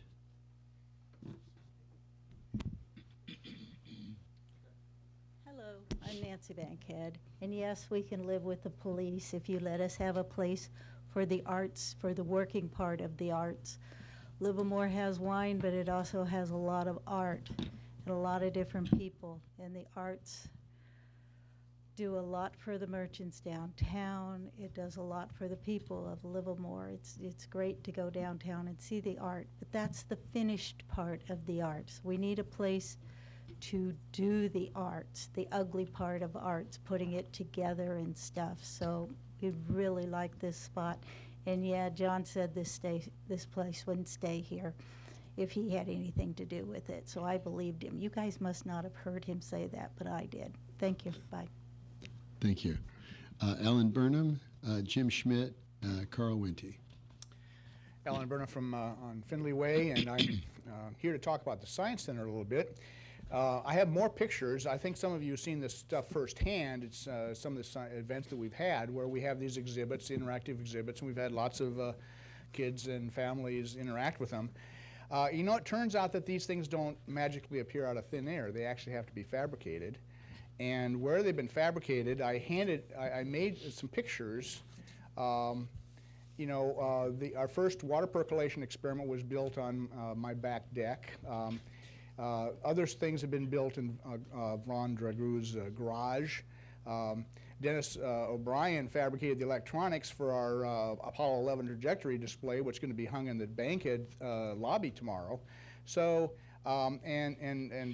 occasionally I use our freezer as a lab bench, and when my wife wants to get food out of there, then we have to have a discussion about exactly when.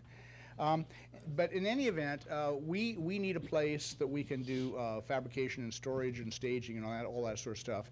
And we will continue to have this need even after we have the building downtown, because that building will have very sparse back-of-house space. We intend to have most of our fabrication and other support facilities off-site. And so this would be a continuing need for us, and that's why we are involved looking into this plan. Thank you. Thanks, Mr. Burnham. Jim Schmidt, Carl Winty.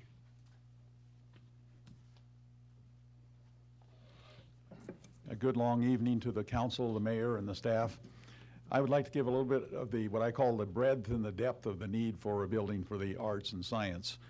I'm Jim Schmidt, the president of Livermore Valley Opera. So the staff report for this agenda mentions that Livermore Valley Opera is interested in a portion of the space occupied by the council chambers. We are indeed looking at a modest building for this site. In reviewing the map provided by the staff, I estimate that we would need only about 15% of this total site. So I would hope this site could meet the needs of the police department as well as the arts and science organizations. So I'd like to give you a little bit about the breadth and depth now. The three organizing partners, first of all, the building, as said, is a fabrication building and a storage building. We build displays, we build sets for theaters, we have materials to store, costumes, records, props, furniture, all of that. So the three organizing partners are Livermore Valley Opera, Livermore Shakespeare Festival, and the Science and Society Center. But other groups that would be storing things and fabricating things include Livermore Lithophiles, Livermore Art Association, Livermore Amador Symphony, the Cultural Arts Council, Valley Concert Chorale, and Livermore Valley Dance. So we're all in the same boat of needing space. I don't have time to relate everybody else's troubles, but I'll tell you what Livermore Opera's been through since the Bankhead opened. Each time I mention us moving, on the average it takes 3 truckloads and 6 pickup loads and 4 to 8 men and women to do all the moving, plus a lot of pre and post work. So in 2006, we were building sets and storing property in the old Nob Hill Grocery just down the road. It had a leaky roof and no running water, but it was free. About 2009, we were forced to leave Nob Hill. We went to Growth Brothers' vacated building with a greasy floor and another leaky roof. But in a year, we had to move from there. Dave Bedford offered his machine shop for 1 year only. Then we went to a commercial storage lockup loaned to us for 2 years. And at that point, we quit doing things all in one spot and we began to develop multiple locations. We were actually in the old AT&T building across from the post office for 1 or 2 years, always asked to vacate for some other use. Then we went to West Chestnut property where the big housing development is almost finished. We were there for about 2 years and asked to vacate. But this time the difference was we're now paying rent for the first time. And we moved to the larger old Joann's fabric store, bigger, but paying higher rent. We're almost to get kicked out of that, and then we were loaned a building at Portola school site for costumes, records, and music and furniture, 2 years only, and now we've been asked to leave that and move that into Nob Hill.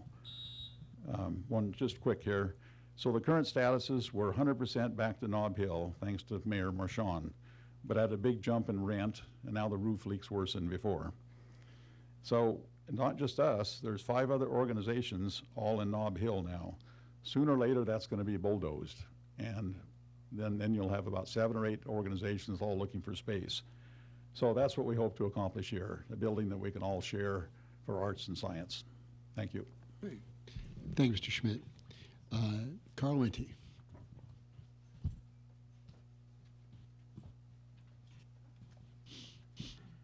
Mr. Mayor, Council, and team of awesome people that well represent the city and all of our business partners and such. I was a little late getting to page 213 of all of this, and first off, to those in uniform, once again, I salute, and they should be, the public safety should be of the highest and utmost import in terms of that. It does say in here that the police, in addition, the primary public need identified was for police department facilities, and I salute that 100% all the way through. I just encourage this to be robust, thinking about all of the acreage here, thinking about everything that best serves the community itself. Obviously, deed restrictions and others associated with the Stockman's Exchange and other stuff that I don't totally understand, but let's make sure it's just robust as it can be. There's clear speaking for the arts, there's clear speaking for the public safety. Do it well, do it right, the proximity is right there.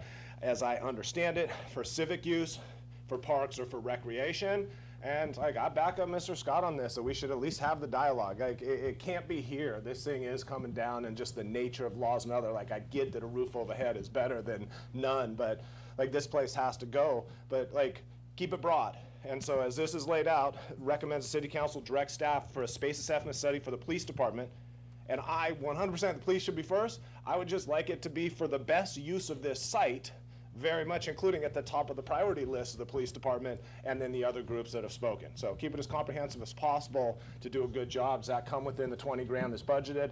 Who knows? And does this say you go, or does this say you go to an RFQ for that 20 grand and see who comes back with it and the like? So do it well. It's a great cause. And again, y'all should be first, but let's just do it well. Thank you, Mr. Wente. Okay, with that point, I'm going to close the public comment period. Just want to address the question that was made. Why not a shelter? Why not turn this building into a shelter? Well, a number of reasons. First off, this is as the city manager pointed out, the building is on the verge of collapse. The roof leaks. If you see the paneling behind me, a raccoon almost came through that during a meeting. This building is also prone to flea infestations, and more importantly, it comes down to the wraparound services and the staffing, that we just do not have it in place currently to provide the staffing to convert any facility into a shelter. The warming center is all volunteers, and it's at a church. These are city facilities. It's kind of a different beast because it has to be staffed, and we don't have that mechanism. So I understand that it's tempting to think we got this vacant building. This vacant building is going away, and we do not have the wherewithal. We don't have the facilities, the staffing, and the services to provide for converting any facility into a shelter. So that's why. With that. Well, I'd like to take sort of a different point of view. I don't know that. I think what Mr. Scott's point was that this is better than what many of these people are faced with today. And so, even though the roof leaks and there may be raccoons and so on and so forth, it is better than what some of those folks are dealing with on a daily basis. I would tend to agree, though, with Mr. Wente. I would like to keep it comprehensive. I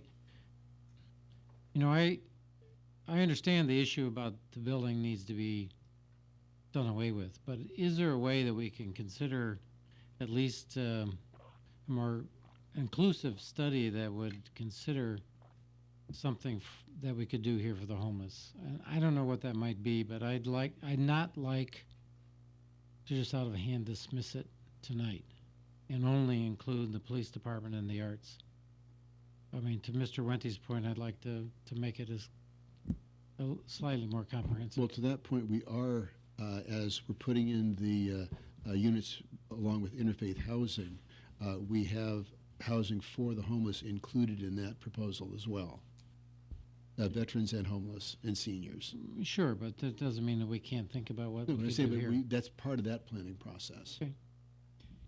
And just to be clear, the space assessment study would be focused on the police department needs, so Yes. it would identify the most efficient use for that, and then the remaining use of any other portion of the site we would come back to council. Right. Okay. Very good. So that's the first part, is just Right. with regard to the police department. Okay.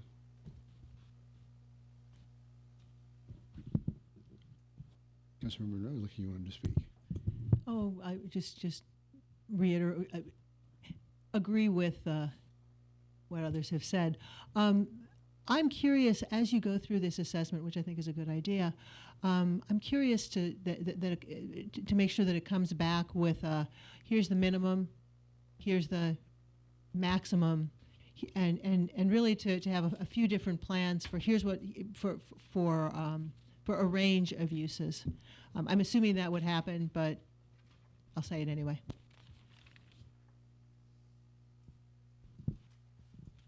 Okay. Any other comments? I would agree with both my council members up here that we need to consider All right. a lot of groups not, I fully support the police department's use of it. I think that's necessary. Having a good evidence storage and equipment storage is vital. But let's see what else we can meld into this. Is there a motion? Actually, wait. Councilmember Werner moved earlier. Yeah, I'll move the staff recommendation with the full understanding of proviso that the other uses will come back later. But that you're doing this cognizant of the requests that have already been made. Okay. Moved by Councilmember Warner. And I'll second agreeing Seconded. with the provide. Councilman Monroe. Any discussion on the motion? All in favor? Aye. Any opposition? Passed unanimously. Moving on to 6.03, the approval of the City Council meeting calendar.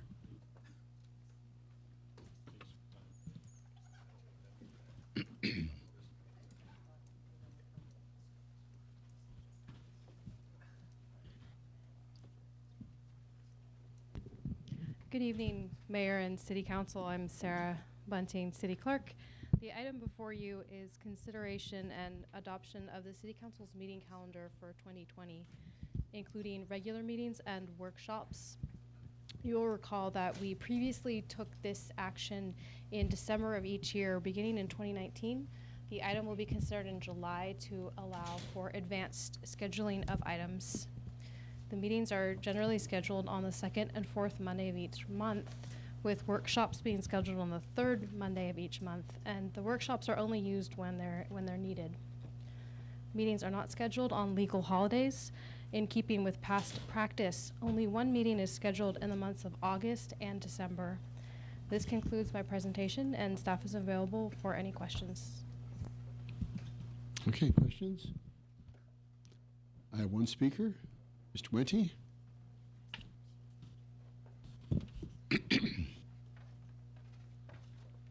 Mr. Mayor, Bobs, Trish, I address you as a body, not as one. As we go through, just thank you all for what you do, the process of good government. As you look at the approval of the City Council meetings that are forthcoming, I'd once again like to have recognition of the consideration that staff be recognized as an awesome team of people who are employees of the City of Livermore, because I think that they are, and it's an apt representation. There's been some people that had issue with the word staff. I don't necessarily.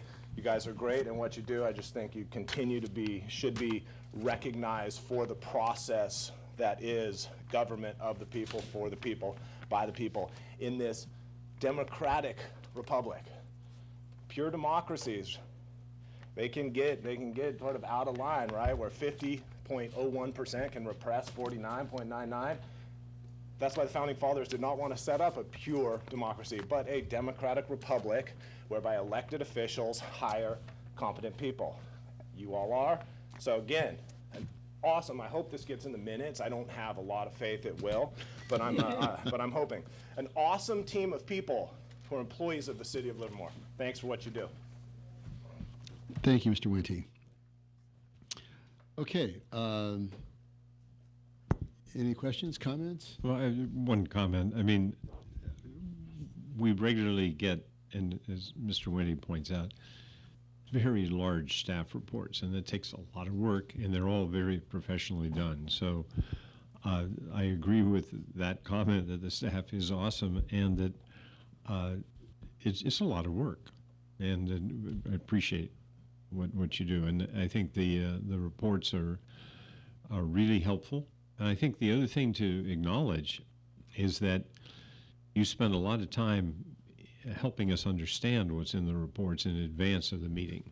So, and you're always available for the question. So that also is really appreciated and needs to be acknowledged that it's a lot of work to do this, and you do it well. So thank you. And there's a lot of meetings coming up. It means we're going to be doing a lot of work, which means the staff is going to be doing even more. And it is greatly appreciated because all the work that you do, putting this information packet together, enables us to make the best decisions for the City of Livermore, and that's greatly appreciated. So with that, do I have a motion? I'll move that we accept the 2020 meeting calendar. Okay, moved by the Vice Mayor Carling. I'll second. Seconded by Councilmember Coomber. Any discussion on the motion? All in favor? Aye. Aye. All opposed? It passes unanimously. Great, thank you very much. Moving on to, let's see, I'm pretty sure this is it.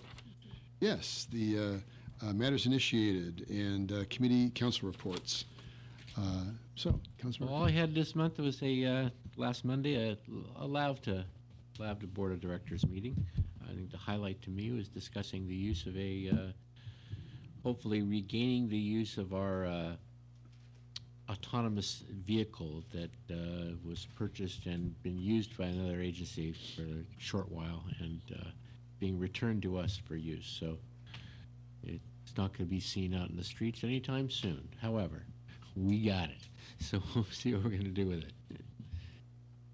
And as for matters initiated, I'm going to stop with the initiative real quickly because I know that the county clerk or whoever counts signatures, I'm concerned that the signatures are valid. I want to make sure they're verified because I was asked going into Target a couple weeks ago that I lied. Okay, I'll tell you, I lied. I said I wasn't a resident. I didn't want to talk about it. I didn't want to get into it with anybody. So I said, no. And I said, it doesn't matter. It's okay. Nobody looks at these. It's like, I want to make sure we're not being, this doesn't get approved somehow based on invalid signatures. So just to cover quickly what the Registrar of Voters does is they will, our local elections official, Ms. Bunting, will do a prima facie review to see if there's a requisite number of signatures attached to an initiative or a referendum. So she makes that initial review. If the number of signatures seem to be there, she then forwards it on to the Registrar of Voters, who then does a sampling, and there's a formula to figure out how many of the sampling does it look like it's going to pass or not. And if it fails that sampling, then they do a check of every single signature. So it's a regular process that they use. Okay.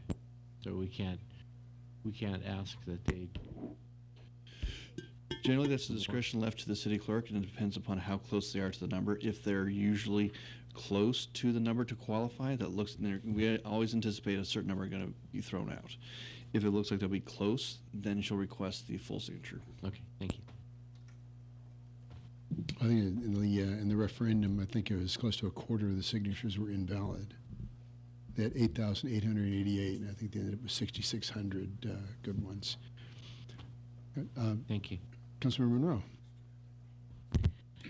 So it's actually been a fairly quiet couple weeks. I've been enjoying and connecting with Livermore residents of all ages, reading to kids at the library, dancing with kids at the library, and then meeting with them and their parents on the council balcony.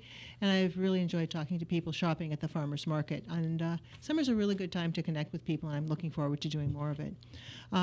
I know the Independent covered the Chamber of Commerce luncheon on the B Corps. I was lucky enough to attend that, and I have to say I am so excited about the prospect of these kinds of businesses. They're for-profit businesses that evaluate their success not just by profit, but how their profits affect the environment and people involved in making and using their products. It's a fantastic thing. There's almost 3,000 companies around the world. And I'm hoping that it's something that we can do here locally in greater measure. Gives me real hope for the future, both locally and globally. On July 1st, I attended the graduation of students from the Teen Government Academy.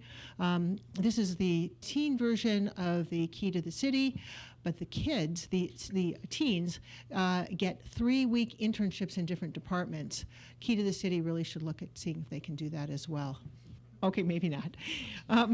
But it's a great opportunity for teens to learn about city life and civic engagement, and they were uniformly excited by it. On July 3rd, I attended the LCAC meeting, listened to various cultural arts groups present their needs to the future, along with our EIOC, did I do that right? Director Adam Vanderwater. I got that right, I know. On July 4th, I attended the fireworks display downtown, and I just wanted to give a shout out to everyone who helped make that the event happen, from the police officers who managed the crowds to businesses who shared spaces and sometimes their facilities, to the many sponsors of the event, and then especially to Livermore Downtown Inc., which does such a wonderful job with our community events. And then I had a couple of matters initiated, and I wanted to, I too share great regard for city staff. This is a city that works really well. And I really appreciate the experts who we can trust to actually do a really good job with what we give them.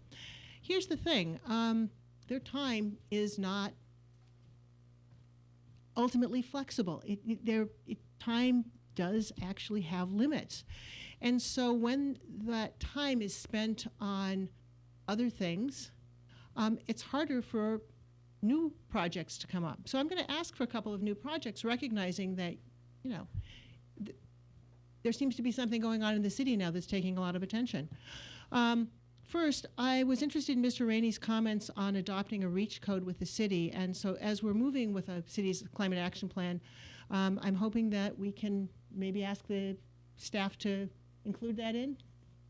3 nods, maybe? Let's get some information on what that specifically is. So we might actually be able to do that just as part of the process, Mr. So we'd be happy to evaluate that. As you look at REACH codes, there are some things that are more impactful and difficult for industry to respond to, others that are much more reasonable. So we will take a look at that and take a look at the things that make a difference that would be feasible for our community. Great. And then the second one was the speakers on the options for legal cannabis. And I think the points they made were worth considering. I don't know how to ask this question. What I wrote it down was, what are the options about legal cannabis, which probably isn't enough direction. But we got a memo on this, right? Based on my matters initiated a few months ago. And I think my question about this to you was, I think in the memo it said you were going to come back with something to present to us, and I guess my question regarding cannabis was, when are we going to see that? Apologies, I missed that. That's okay, that's okay. I thought this was the laboratory analyses. So yes, and you've got 2 or 3 irons in the fire here. Right. So related to dispensaries, the council last direction was to await the outcome of the county's process. The county's process is currently involved in litigation over the location of some of the dispensaries that are nearest Livermore. The second item was that we were anticipating a request for some cannabis-related businesses, in particular testing laboratories, as the people spoke to you before this evening noted that their products are fully tested. There's a huge need for that. We have a lot of testing laboratories, not for cannabis, but for other products in the city. And so that item will likely return to you. We don't yet have an application. We do anticipate one coming in over the next couple of months based on our latest conversations. So you'd be looking at that this fall. So those are your two items that you currently have in play, which is the dispensary issue, which is on hold for a while till the litigation is completed, and the testing issue, which is on hold until we get an application. Okay. So given that, I guess I was unclear what all the, it sounded to me like the speakers were asking for more opportunity for sales of cannabis in the city, because if we don't act, it's going to be done to us. And I am curious about the range of options that we have for testing, for all the options. Because I'm frankly not clear on what they would be. And I'd like it to be, I'd like what we do to be safe and legal and, something we can control. So what I can do is the following.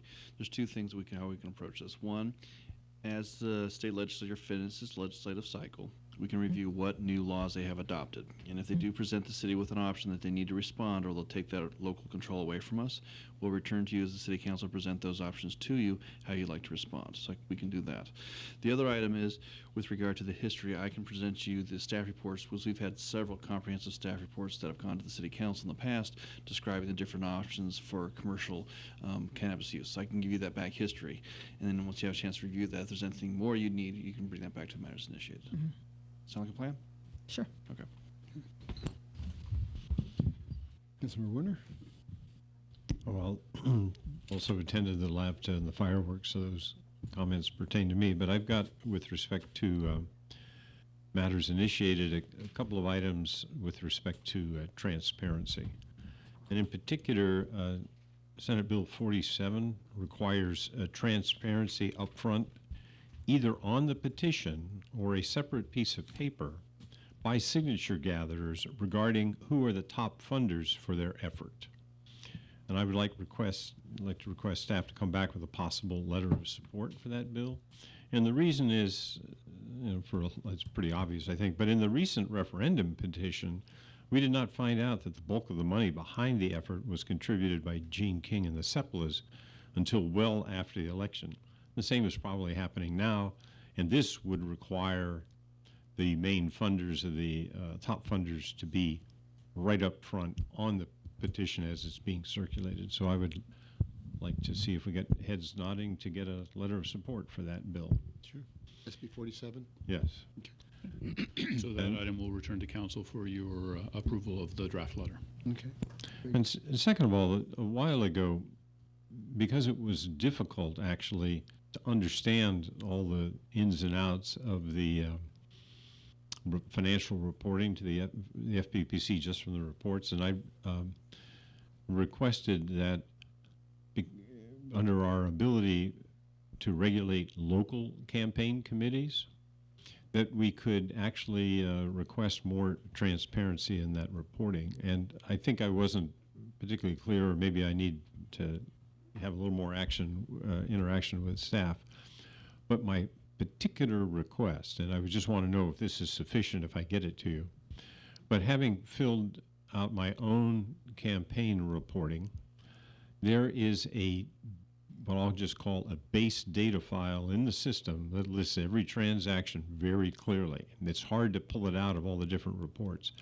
But my request is, if I give you that file example, is that sufficient then for you to come back with a potential ordinance that would require local campaign committees to make that file available to us? I think that would be helpful to see the data that you're looking to solicit from that data file, as opposed to a particular product where you're reporting. So the information you're looking to glean and have disclosed by local campaign committees, I think that's would be the important item to focus on. What is the actual data that the council would like to see? So yeah, because what goes on is a lot of loans are made, and then how do they get, it was alluded to tonight, when do they get paid back and who really did it and when. And what happens is it's very difficult to trace the transactions. It always happens well after the fact. And so my request would also be, and I think it's within our ability, is when that file, when those data items are entered, that we can then, within a reasonable period of time, see them.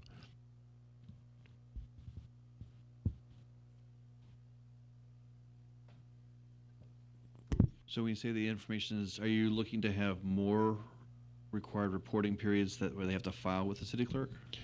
I don't know, but I was just, those are the two things, is one is get that base data file and to see when it's reasonable for us to request updates on it. So if we have council support, I think to get together with Councilmember Warner, we can do that. And then return something to the full council. I'm saying 2, 3. Yeah, it's unfortunate, but there's clearly a need for more transparency in Livermore.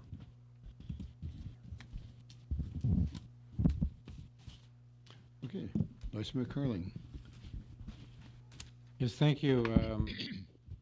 Councilmember Monroe and I had a meeting with the staff on the homeless issue back at the end of June, and a preview of coming attractions. I think in the next council meeting we'll have the results of what's some of the work that we've been doing, the two of us, with Eric Arenga and Claudia Young and certainly many others. And I'm looking forward to having this conversation and presenting it to our colleagues and also to the public about what we might do regarding homeless. I too went to the Teen Academy graduation. It was sort of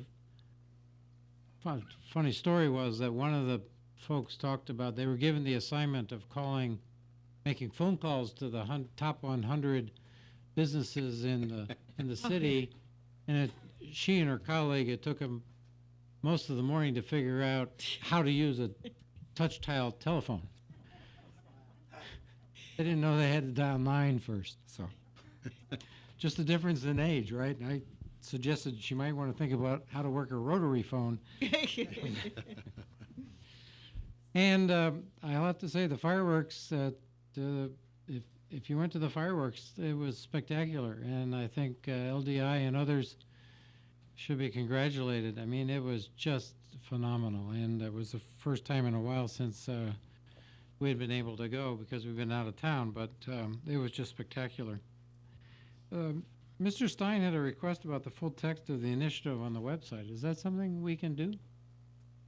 Do we have? I assume we have the full text. Is that something we can do? It's a policy decision, but yes, that's something you can do. We have the full text that was required to be filed with the city clerk. So, does everybody agree we ought to do that? Yep. Sure. Can you do that, Good enough. please? Good enough. Thank you. Very good. That's all I have.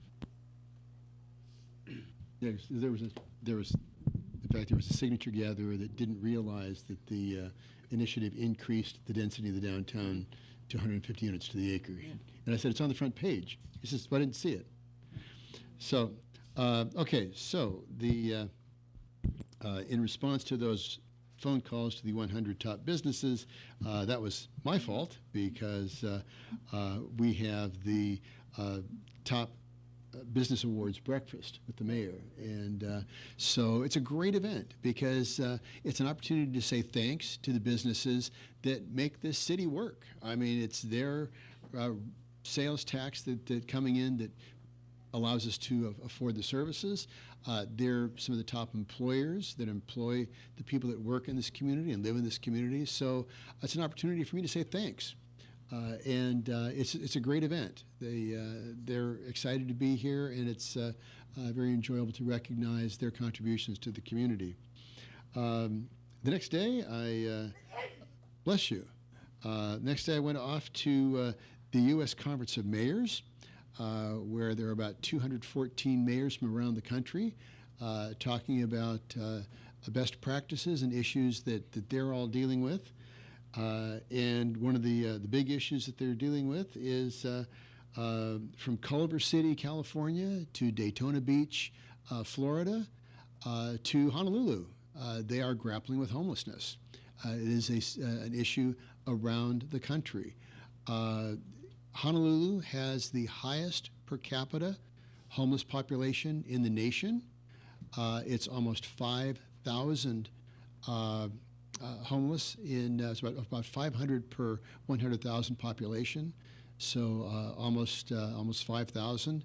And what was particularly disturbing was that in the last 4 years, 378 homeless individuals have died on the streets in Hawaii. So it really is a tremendous problem across the country. And they're all grappling with this. As I said, the mayors come together to talk about best practices and, for example, showing different ways of dealing with similar issues. In New Orleans, which, by the way, has 45 visitors per resident per year. That's the tourist impact in New Orleans. 45 visitors for every resident in the city, and Latoya Cantrell they're dealing with a lot of aging infrastructure problems, cross connection problems, and they're working to elevate homes to deal with flooding because there are parts of New Orleans that are 14 feet below sea level. So you can imagine how difficult it would be to hold back the sea. Conversely, Mayor Kirk Caldwell from Honolulu, they made the decision that they're going to allow, in order to preserve the beaches, they're going to allow the homes to fall into the sea. Because if you start putting up seawalls, then the beaches eventually go away because of the longshore transport. So completely different ways of dealing with similar problems. Fascinating discussion about Flint, Michigan. And of course, I was involved in the water industry during Flint, Michigan, and they've removed 90% of the lead service lines, and now they're looking to replace all the faucets. Very interesting. They're moving into city services. The city of Torrance requires residents to move their cars 1 day a week, and they do the street sweeping on that day. So if you don't move your car, you get cited. They pick up 12 tons of trash per day used for their streets through their street sweepers. Let's see. Once again, back to homelessness. You have 104 people in shipping containers, and they're building a hygiene center with washers and dryers and kennels, recognizing that many folks have pets. They're allocating $70 million to grapple with the homeless problem, which was brought up by the mayor of Los Angeles, that as fast as they are housing the homeless, there are more homeless moving in. So similar to the problem that we've seen in Alameda County, the model is for every person that's homeless that gets housed, 2 people become homeless. So again, this is a large problem throughout the region and throughout the country. There was a fascinating workshop on the FCC and the 5G rollout, and Texas was speaking on it. Harry Roussellier from Texas was part of this. He's part of a lawsuit with Sam Liccardo in the Ninth Circuit Court, going back to the 2005 DFCA decision, which determined who is going to negotiate the franchise agreements. What's interesting is some of the cities now are suggesting street opening ordinances so that regarding the timing and restoration, if people are going in and putting in infrastructure, so you can set standards beforehand and put them into applications to require the cities to be made whole and to work out the timing so that people don't go in and put in the infrastructure, dig up the streets 2 weeks after it was paved. So these are practices can be put in place. So can I say something about that? A long time ago, I used to work in the telecom industry and trying to do a business in the UK, and with their cobblestone streets, and the restoration was really expensive. Yeah. And they didn't mess around. I mean, you had to fix it. Yeah. So some of the folks that were supporting the green infrastructure and the East Bay Community Energy.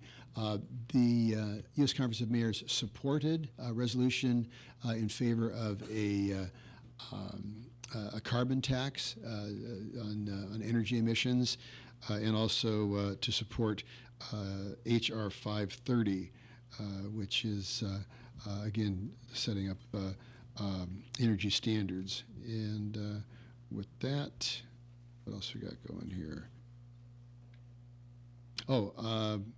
Cities could lose 30 to 50% of the franchise fees if new legislation proposed by the FCC goes through. So this is very important to all of us. With that, I would like to adjourn tonight to recognize Richard Flores, who served this community for a number of years. Many of us know Richard Flores as the man who owned El Laredo, the little Mexican place in town. But I had no idea how busy this man was. He was very active at St. Michael's. He was involved in Rotary. Apropos of tonight, he was the founding member of the Tri-Valley Smoke-Free Coalition, which started the movement to have smoke-free restaurants and smoke-free businesses. He was on the grand jury over the Patty Hearst trial. It's kind of, wow. But most important, he was the president of the Interfaith Housing Board, which brought in 207 units of affordable housing for seniors so the seniors can continue to live and contribute to this community. So for his tremendous work in the community for so many years, and particularly for his service on the Interfaith Housing Board, which that they continue to serve this community, I would like to adjourn this meeting in honor and memory of Richard Flores, who passed away in May.